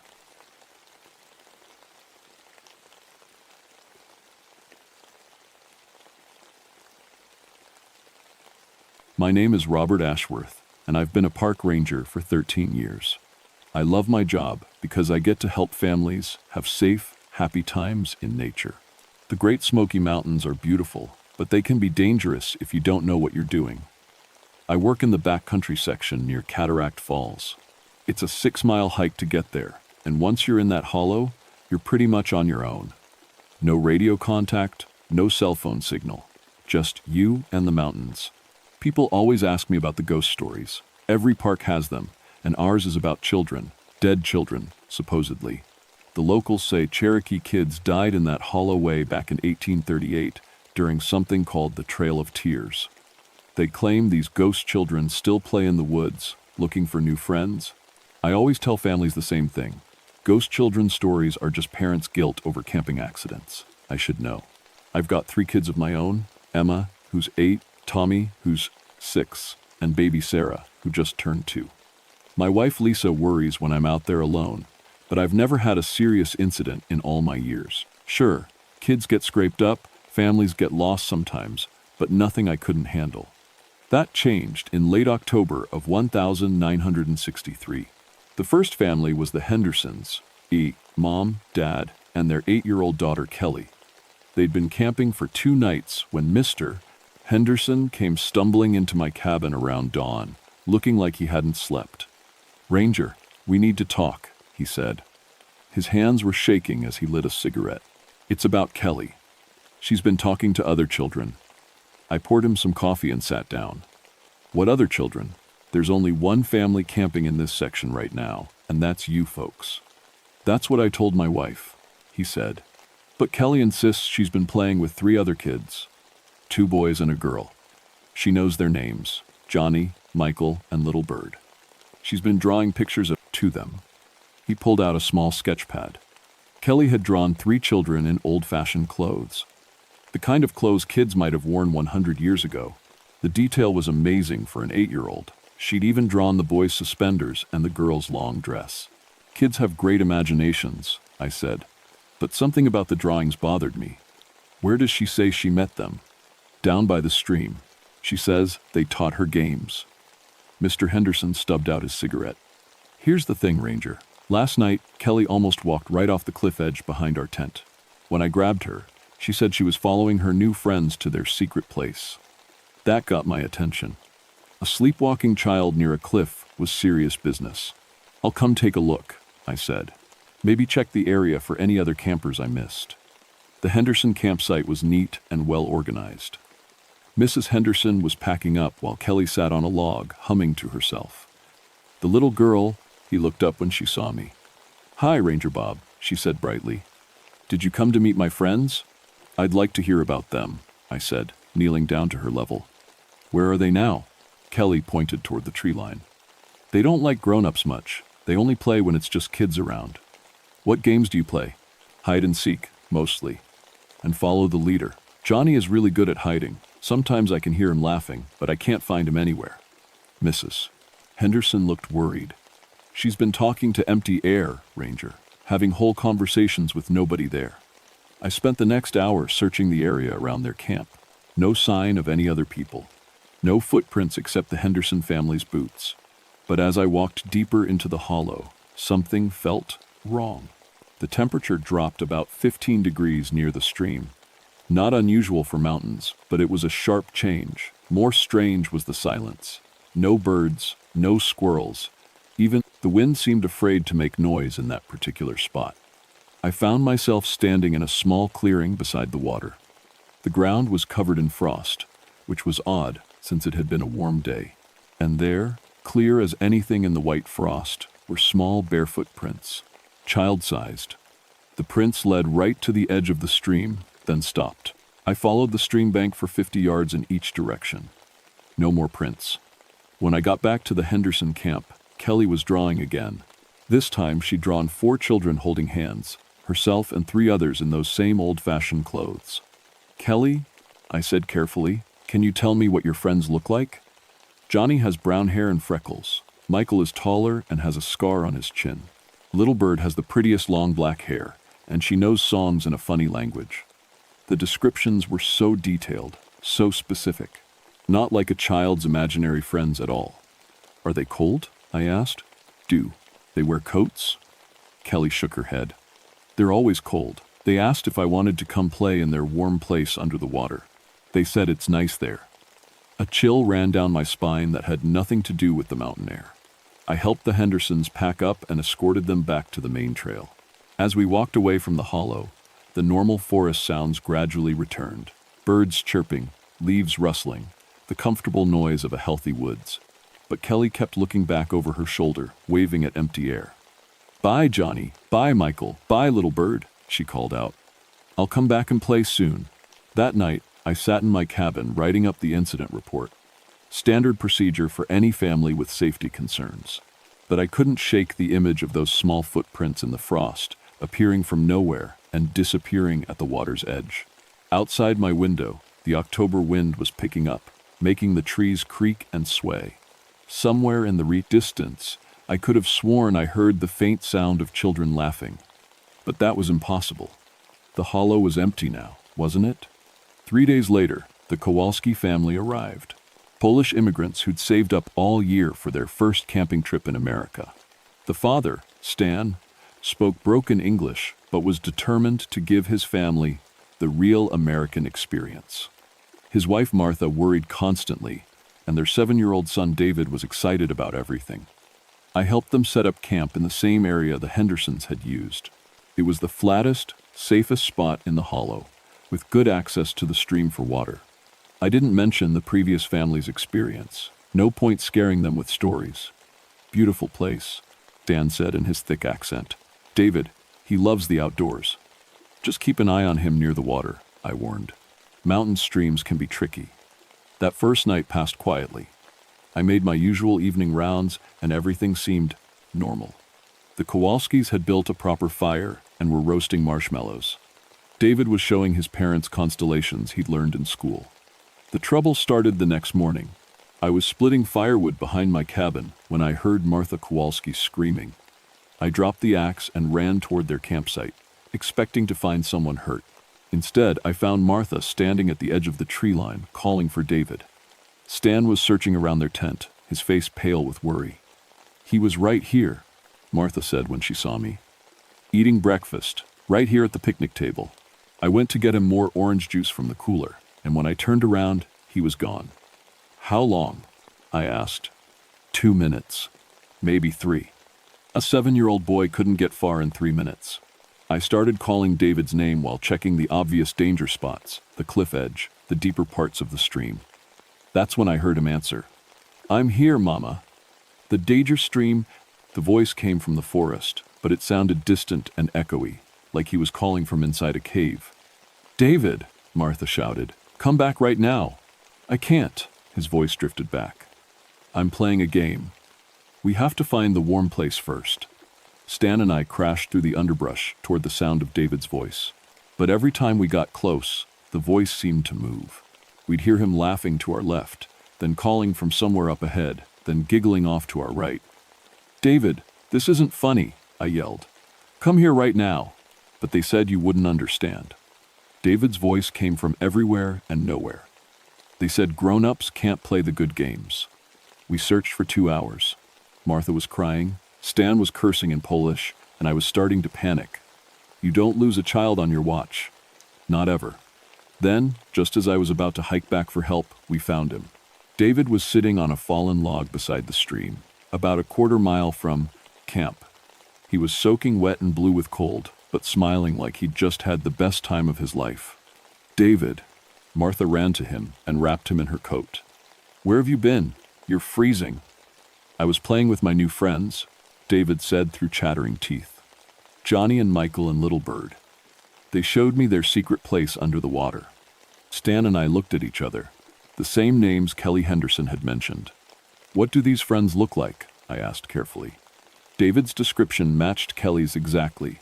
Brown-haired Johnny with freckles, tall Michael with a scar on his chin, little bird with long black hair who sang in a strange language.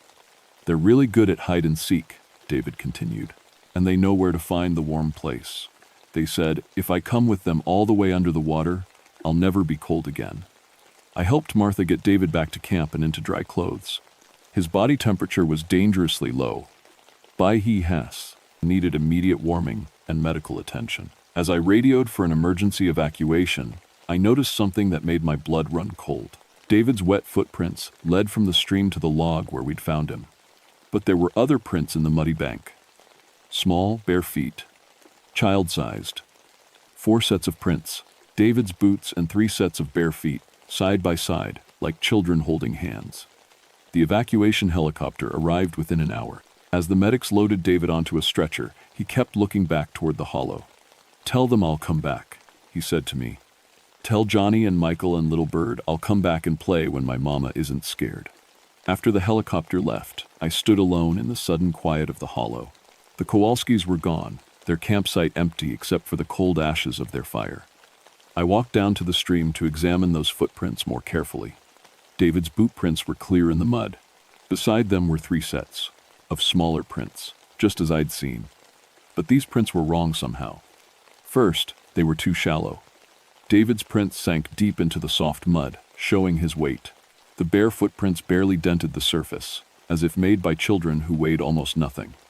Second, the toe impressions were too perfect. Real feet would show irregularities, different pressure points.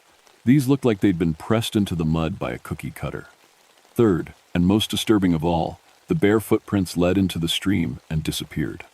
But they didn't come out the other side. I checked every inch of the opposite bank. Those children had walked into the water and never walked out. That night, I sat in my cabin trying to write a rational incident report. Hypothermia could cause hallucinations. 7-year-old boys were notorious for wandering off and getting into trouble. There had to be a logical explanation. But I kept thinking about those footprints, and about Kelly, Henderson's drawings, and about the way both children had described their friends in identical detail. Around midnight, I heard something that made me put down my pen. Children's laughter, faint and distant, but definitely there. Coming from the direction of the stream, I grabbed my flashlight and stepped outside. The October air was crisp and still. Too still. Even the usual night sounds of the forest, owls hooting, branches creaking, small animals moving through the underbrush, had gone completely silent. The laughter came again, multiple voices this time. Happy, playful sounds that would have been perfectly normal during the day. But there were no children in the hollow. I'd evacuated the last family hours ago. I walked toward the stream, my flashlight beam cutting through the darkness. The laughter seemed to stay just ahead of me, always just out of reach. Hello? I called out. Is someone there? The laughter stopped instantly. The silence what followed was deeper than before, like the forest itself was holding its breath. I stood there for a long moment, listening. Then, very softly, I heard a child's voice. Ranger Bob? It was Kelly Henderson's voice. But Kelly was 50 miles away by now, safe in town with her parents. Ranger Bob, do you want to play with us?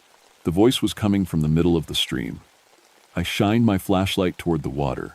The beam seemed to bend and dim as it hit the surface, but I could see ripples spreading out from the center, as if someone was moving around in the water. We've been waiting for you, said another voice. A boy this time, with a slight accent. Johnny told us you might come. My hands were shaking so badly I could barely hold the flashlight steady. This wasn't possible. Children couldn't be standing in a mountain stream in October. The water temperature would kill them in minutes. Who are you? I managed to ask. We're the ones who play in the warm place, said a third voice. A girl with a musical quality to her words. We're the ones who never get cold anymore. Come play with us, Ranger Bob, Kelly's voice called again. Come see our secret place under the water. The ripples were getting bigger now, as if multiple children were moving around in the stream, but my flashlight showed nothing but dark water. I took a step backward, then another. Whatever this was, it wasn't natural. Don't go, the girl's voice pleaded. We get so lonely. We just want someone to play with. We just want to be warm again. added one of the boys. I turned and ran back to my cabin, slamming the door behind me. Through the window, I could see my flashlight beam still shining where I'd dropped it by the stream. In that circle of light, the water was churning, like something was thrashing around just below the surface. But there was nothing there. Nothing I could see, anyway. I didn't sleep that night. Every time I closed my eyes, I heard those voices calling from the water. When dawn finally came, I walked back to the stream to retrieve my flashlight. The water was calm and clear. No sign of any disturbance, but the temperature around the stream was at least 20 degrees colder than the rest of the hollow. My breath made little clouds in the air, even though it was a warm October morning everywhere else. I radioed headquarters to request a transfer. I'd had enough of this assignment. "Can't spare you right now, Ashworth," came the crackling response. "We've got 3 more families scheduled for that section this week. Just hang tight." I wanted to argue, but what could I say? That I thought dead children were trying to drown campers? They'd have me transferred to a desk job in the city, or worse. The next family arrived that afternoon. The Brennans from Ohio, Sellew, mother, father, and their twin 10-year-old daughters, Susan and Sarah. They seemed like good people. The father was a World War II veteran who knew how to handle himself outdoors. The mother was a schoolteacher who kept the girls in line with quiet authority. I helped them set up camp and gave them my standard safety briefing. I almost warned them about the voices by the stream, but stopped myself. What was I supposed to say? Instead, I just emphasized staying close to camp after dark. "We'll be fine, Ranger, Mr. Brennan assured me. "The girls are good kids. They mind what they're told." That evening, I made extra rounds, checking on the Brennan camp every hour. Everything seemed normal. The family played cards by lantern light, the girls giggled over ghost stories, and everyone went to bed at a reasonable time. Around midnight, I heard Susan screaming. I ran to their campsite and found complete chaos. Mrs. Brennan was holding one of the twins, Sarah, who was unconscious and blue with cold. "Mr. Brennan was shouting Susan's name into the darkness. She was right here in the bold, tent with her sister," Mrs. Brennan said, tears streaming down her face. "We heard Sarah talking to someone, and when we checked, Susan was gone." Sarah was suffering from severe hypothermia, just like David Kowalski. Her lips were blue and she was barely conscious, but she kept mumbling about the warm place under the water. "Susan," Mr. Brennan called. "Come back right now." "She can't," Sarah whispered weakly. "They took her to show her the secret. They said if she likes it, she can stay forever." I grabbed my emergency radio and called for another medical evacuation. Then I organized a search. Mr. Brennan took the east side of the hollow, I took the west, and Mrs. Brennan stayed with Sarah. We searched for 3 hours. We called Susan's name until we were hoarse. We checked every possible hiding spot, every dangerous area, every inch of accessible terrain. Just before the rescue helicopter arrived, we found her. Susan was floating face down in the deepest part of the stream. Mr. Brennan dove in and pulled her out, but it was too late. She'd been in the freezing water too long. By the time the medics got there, Susan Brennan was dead. The official cause was accidental drowning. A 10-year-old girl sleepwalking into a mountain stream. It happened sometimes. Tragic, but not unusual. But I knew better. After the helicopter took the family away, I stood alone in the hollow and tried to make sense of what had happened. 3 families, 3 children who'd talked about the same imaginary friends, 2 near drownings and now 1 death. I walked down to the stream where we'd found Susan. The water was calm now, but I could see drag marks in the muddy bank. Small handprints in the soft earth, as if children had been pulling themselves up out of the water. Too many handprints. More than 3 children could have made. As I stood there, I heard a new voice from the water. "Thank you, Ranger Bob." It was Susan's voice. But Susan was dead. "Now I can play with them forever," she continued happily. "Now I'll never be cold again." I backed away from the stream, my heart pounding. This couldn't be happening. "Don't be scared," Susan's voice called. "It's wonderful here. The water's so warm, and we play the best games." Other voices joined in. Kelly Henderson, David Kowalski, even though he was still alive, and 3 others I didn't recognize, the original children from Cherokee times. "Come play with us, Ranger Bob," they called in unison. Come see how warm it is under the water. I turned and ran back to my cabin, but their voices followed me. We're so lonely. They sang together. We just want friends. We just want someone to play with. We just want to be warm. I slammed the cabin door and locked it, knowing locks wouldn't help against whatever was out there. I grabbed my emergency supplies and my radio. Mayday, Mayday, I called headquarters. This is Ranger Station 7. I need immediate evacuation. We have a situation. Static answered me. I tried again, adjusting the frequency. More static. The radio was dead. Outside my window, I could see lights moving around the stream. Soft, bluish glows that danced just above the water's surface. As I watched, the lights began moving toward my cabin. Children's laughter filled the air. Happy sounds that should have been comforting, but instead made my skin crawl. A small hand pressed against my window from the outside. Then another. Then several more. In the reflection of the glass, I could see shapes moving in the darkness. Small figures in old-fashioned clothes, their faces pale and their eyes dark as the stream water. "Let us in, Ranger Bob," Susan's voice pleaded. "We want to show you something." "It's so pretty under the water," Kelly added. "So warm and safe." "You could stay with us forever," said a boy's voice I'd never heard before. "You could help us find more friends." The handprints on my window were getting bigger, as if more children were pressing against the glass. I could see the condensation from their breath fogging the surface. But dead children don't breathe. I grabbed my camping gear and emergency supplies, planning to hike out of the hollow that night. I couldn't wait for morning. I couldn't stay in this place another hour.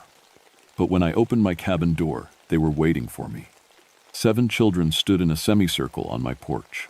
Kelly Henderson, David Kowalski, and Susan Brennan, and Hill, all the children I'd encountered in the past week.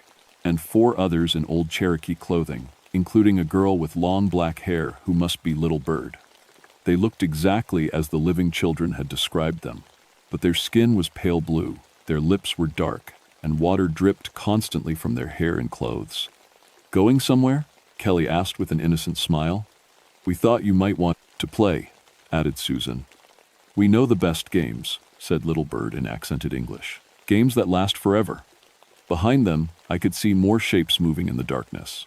Dozens of children, maybe hundreds, all with that same pale blue skin and those dark, wet eyes. How many families had camped in this hollow over the years? How many children had heard the voices calling from the stream? "What do you want?" I whispered. "We want what we've always wanted," said the boy I recognized as Johnny. "We want to be warm. We want friends. We want someone to play with us in our special place. But mostly," Susan added, her dead eyes fixed on mine, "we want you to bring us more children." The circle of ghost children began moving closer. "You're the ranger," Kelly explained. "You bring families here. You choose who camps in our hollow. You could bring us so many new friends," David said eagerly. "Children who want to play forever." I realized with horror that they were right. I was the one who assigned camping spots. I was the one who brought families to this cursed place. I'd been feeding children to these spirits for 13 years without knowing it. "No," I said firmly. "I won't help you hurt anyone else." The children's innocent expressions changed. Their faces became cold and angry. "Then you can't leave," Little Bird said simply. The temperature around me dropped 40 degrees in an instant.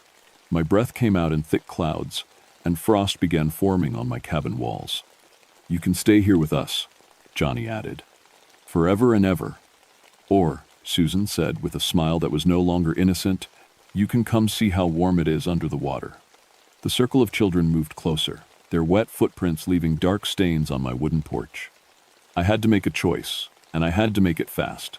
I backed into my cabin and slammed the door, but I knew it wouldn't hold them for long. Through the windows, I could see dozens of pale children surrounding the building. Their eyes glowed with that same bluish light I'd seen over the stream.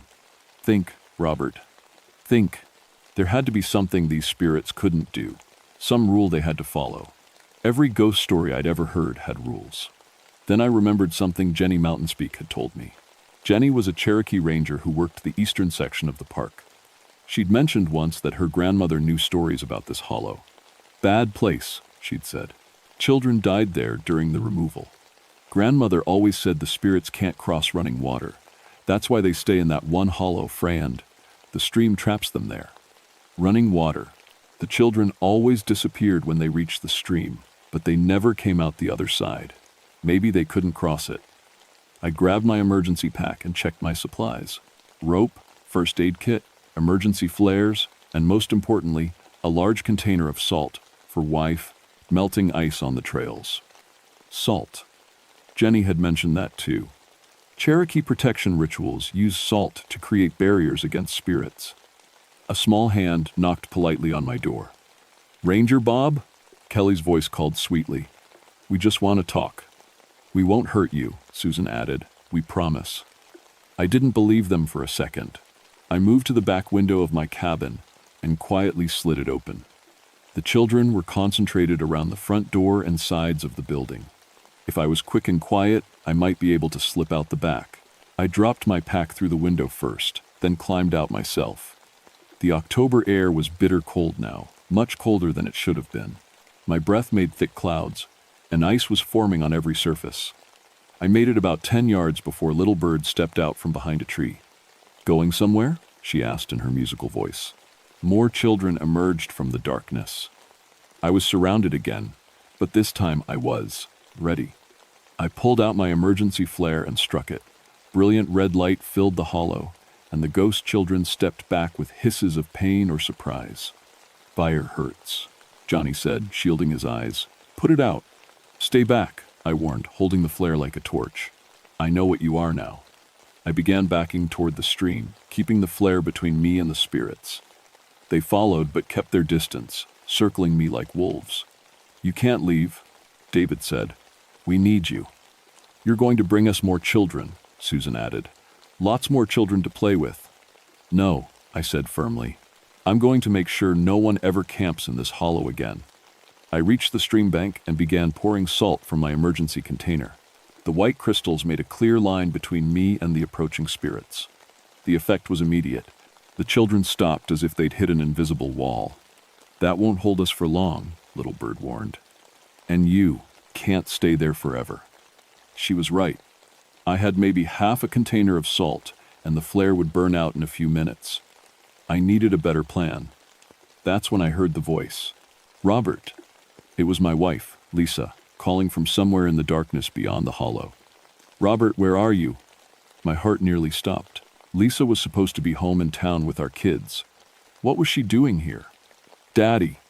Now I heard Emma, my 8-year-old daughter. "Daddy, help us." "We got lost, Daddy." Tommy's 6-year-old voice echoed through the trees. "We can't find you." I started to move toward their voices, then stopped. Something was wrong. The ghost children were smiling. "Go ahead," Kelly urged.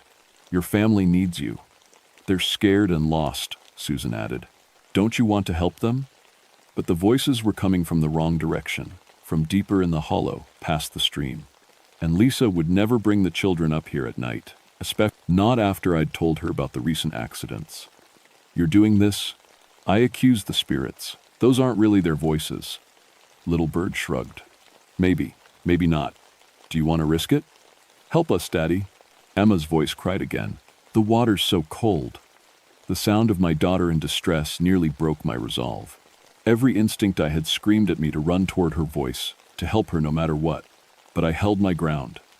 "If you hurt my family," I said quietly, "if you so much as touch them, I'll find a way to destroy every one of you." "You can't destroy us." Johnny laughed. "We're already dead, but your family isn't," David added with a cruel smile. That's when I realized the truth. The spirits weren't just trapped in this hollow. They were bound to it by the same force that kept them from crossing running water. The stream was both their prison and their protection. But what if the water stopped running? I looked upstream and saw what I was looking for. About 50 yards above the camping area, a beaver dam had partially blocked the flow. The water backed up behind it was deep and still, perfect for the spirits. But the dam itself looked old and unstable. I had an idea. A dangerous, probably suicidal idea. But it might be the only way to stop these things from killing more children. "You want me to stay?" I called to the spirits. You want me to bring you more victims? Yes, they said in unison. Stay with us forever. All right, I said. But first, I want to see your special place. I want to see this warm spot under the water you keep talking about. The children looked suspicious but intrigued. You'll come with us willingly? Little Bird asked. If you promise to leave my family alone, I lied. If you promise not to hurt any more children. We promise, Susan said quickly. Too quickly. I knew they were lying, but I needed them to think I believed them. Show me, I said. The ghost children led me upstream toward the deeper water behind the beaver dam. As we walked, I quietly loosened the straps on my pack and checked my remaining supplies. 2 more flares, a coil of rope, and my Park Service hatchet. The spirits gathered around the edge of the deep pool behind the dam. The water here was black and still, reflecting the pale faces of the dead children like a dark mirror. This is our home, Kelly explained. Down at the bottom, where it's always warm. Come see, David urged. Come swim with us. I stepped closer to the water's edge, pretending to be hypnotized by their voices. The children moved closer too, sensing victory. That's when I made my move. Instead of entering the water, I dove toward the beaver dam with my hatchet ready. The old wood and mud structure was more fragile than it looked. With a few hard swings, I broke through the main support logs. Water began rushing through the gap immediately. No, Little Bird screamed. What are you doing? Stop him, Johnny yelled. The ghost children rushed toward me, but they couldn't cross the flowing water that was now pouring through the broken dam. They could only watch helplessly as their deep, still pool began to drain. I kept chopping at the dam, widening the break. Water roared through the gap, carrying away logs and debris. The pool level dropped rapidly. Please, Susan begged. You don't understand. Without the deep water, we can't stay here. That's the idea, I said, swinging the hatchet again. But we'll have to find another place, Kelly cried. Another hollow, another stream. I stopped chopping. That wasn't what I wanted either. I didn't want these spirits to move somewhere else and start killing children there.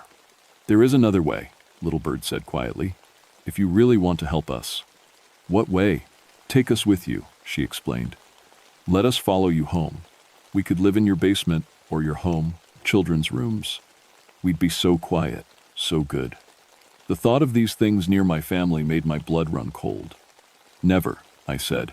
Then we'll just find another place, Johnny said with a cruel smile. Another stream, another ranger, other children to play with. He was right. Breaking the dam would only force them to relocate. I needed a permanent solution.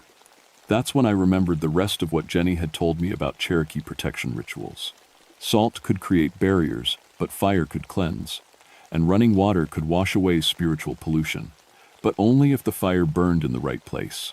I looked at the broken dam, at the rushing water, and at the spiritual epicenter of this cursed hollow, the place where children had died more than a century ago, the place where their spirits had been trapped ever since.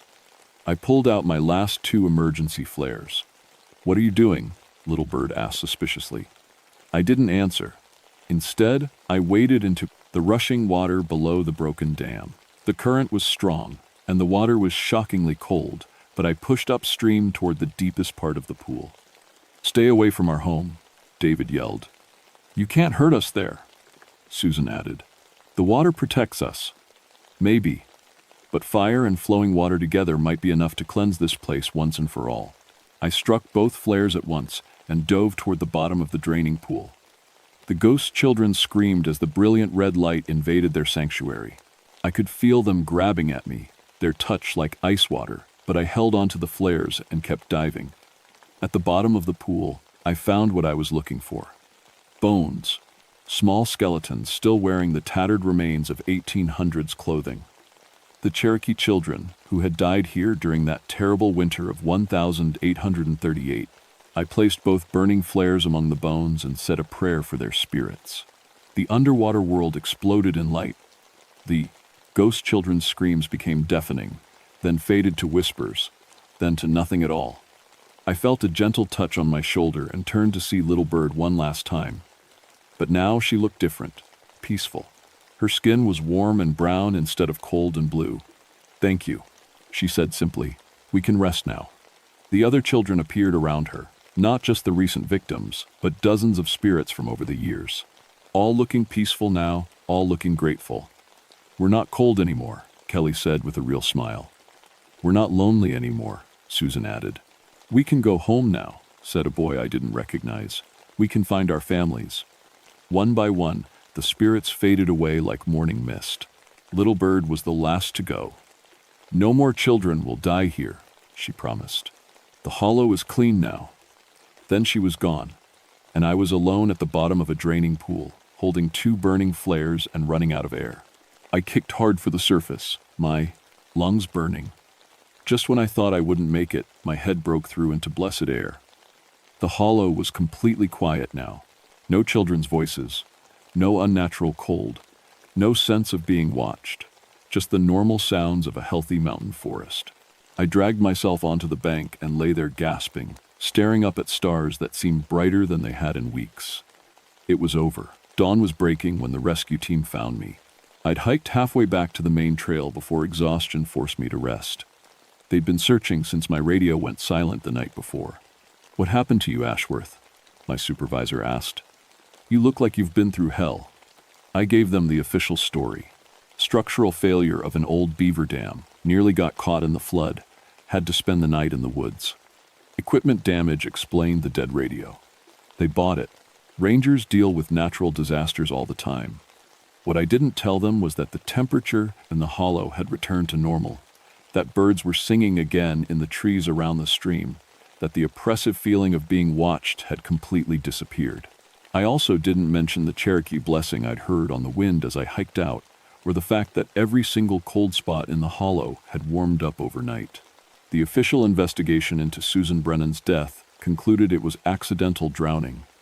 The Henderson and Kowalski incidents were filed as hypothermia cases caused by children wandering into cold water at night. I was cleared of any negligence, but I still requested a transfer. "You sure about this, Robert?" my supervisor asked. "You're one of our best backcountry rangers." "I'm sure," I said. "I need a change of scenery." They assigned me to the visitor center in Gatlinburg. Desk work, mostly. Answering questions about trails and wildlife. Safe, boring, normal work. But before I left the hollow for the last time, I did one more thing. I filed a report recommending that the Cataract Falls backcountry section be permanently closed to family camping. I cited geological instability, dangerous water conditions, and inadequate emergency access. The recommendation was approved. Today, 30 years later, that hollow is still off limits to overnight camping. The official signs cite environmental restoration and wildlife protection as the reasons. Only a few people know the real reason. Jenny Mountainspeak is one of them. When I told her what had happened, she nodded like she'd been expecting it. "Grandmother always said that place would need cleansing someday," she said. Said the spirits were too angry to rest on their own. "Do you think they're really at peace now?" I asked. "Running water, fire, and proper burial," she replied. "That's the Cherokee way of helping lost spirits find their path home." "You did good, Robert." I retired from the Park Service 5 years ago. I never worked. Another backcountry assignment. Never spent another night alone in the wilderness. Some people think I lost my nerve after the Brennan incident. They're not wrong. But sometimes, when I'm driving through the mountains with my family, we'll pass the turnoff for the old Cataract Falls Trail. The sign is still there, weathered and official looking. Trail closed. Environmental restoration in progress. My kids always ask if we can hike that trail someday. They've heard it's supposed to be beautiful back in that hollow. Maybe someday, I always tell them. When you're older. But I know we'll never go there. Not as long as I'm alive to stop them. Because even though I believe the spirits are at peace, even though I'm sure the hollow is clean now, I can't forget what I learned that October night in 1963. Some places hold on to darkness longer than others. Some places remember things that should be forgotten. And some places are better left alone. The Cherokee were right to avoid that hollow. They understood something that took me 13 years and 3 dead children to learn. When the forest goes quiet and the temperature drops for no reason, when children start talking to friends that aren't there, when voices call from dark water in the middle of the night, walk away. Just walk away. Because some games aren't meant for the living to play. and some friends are better left in the cold, dark places where they belong.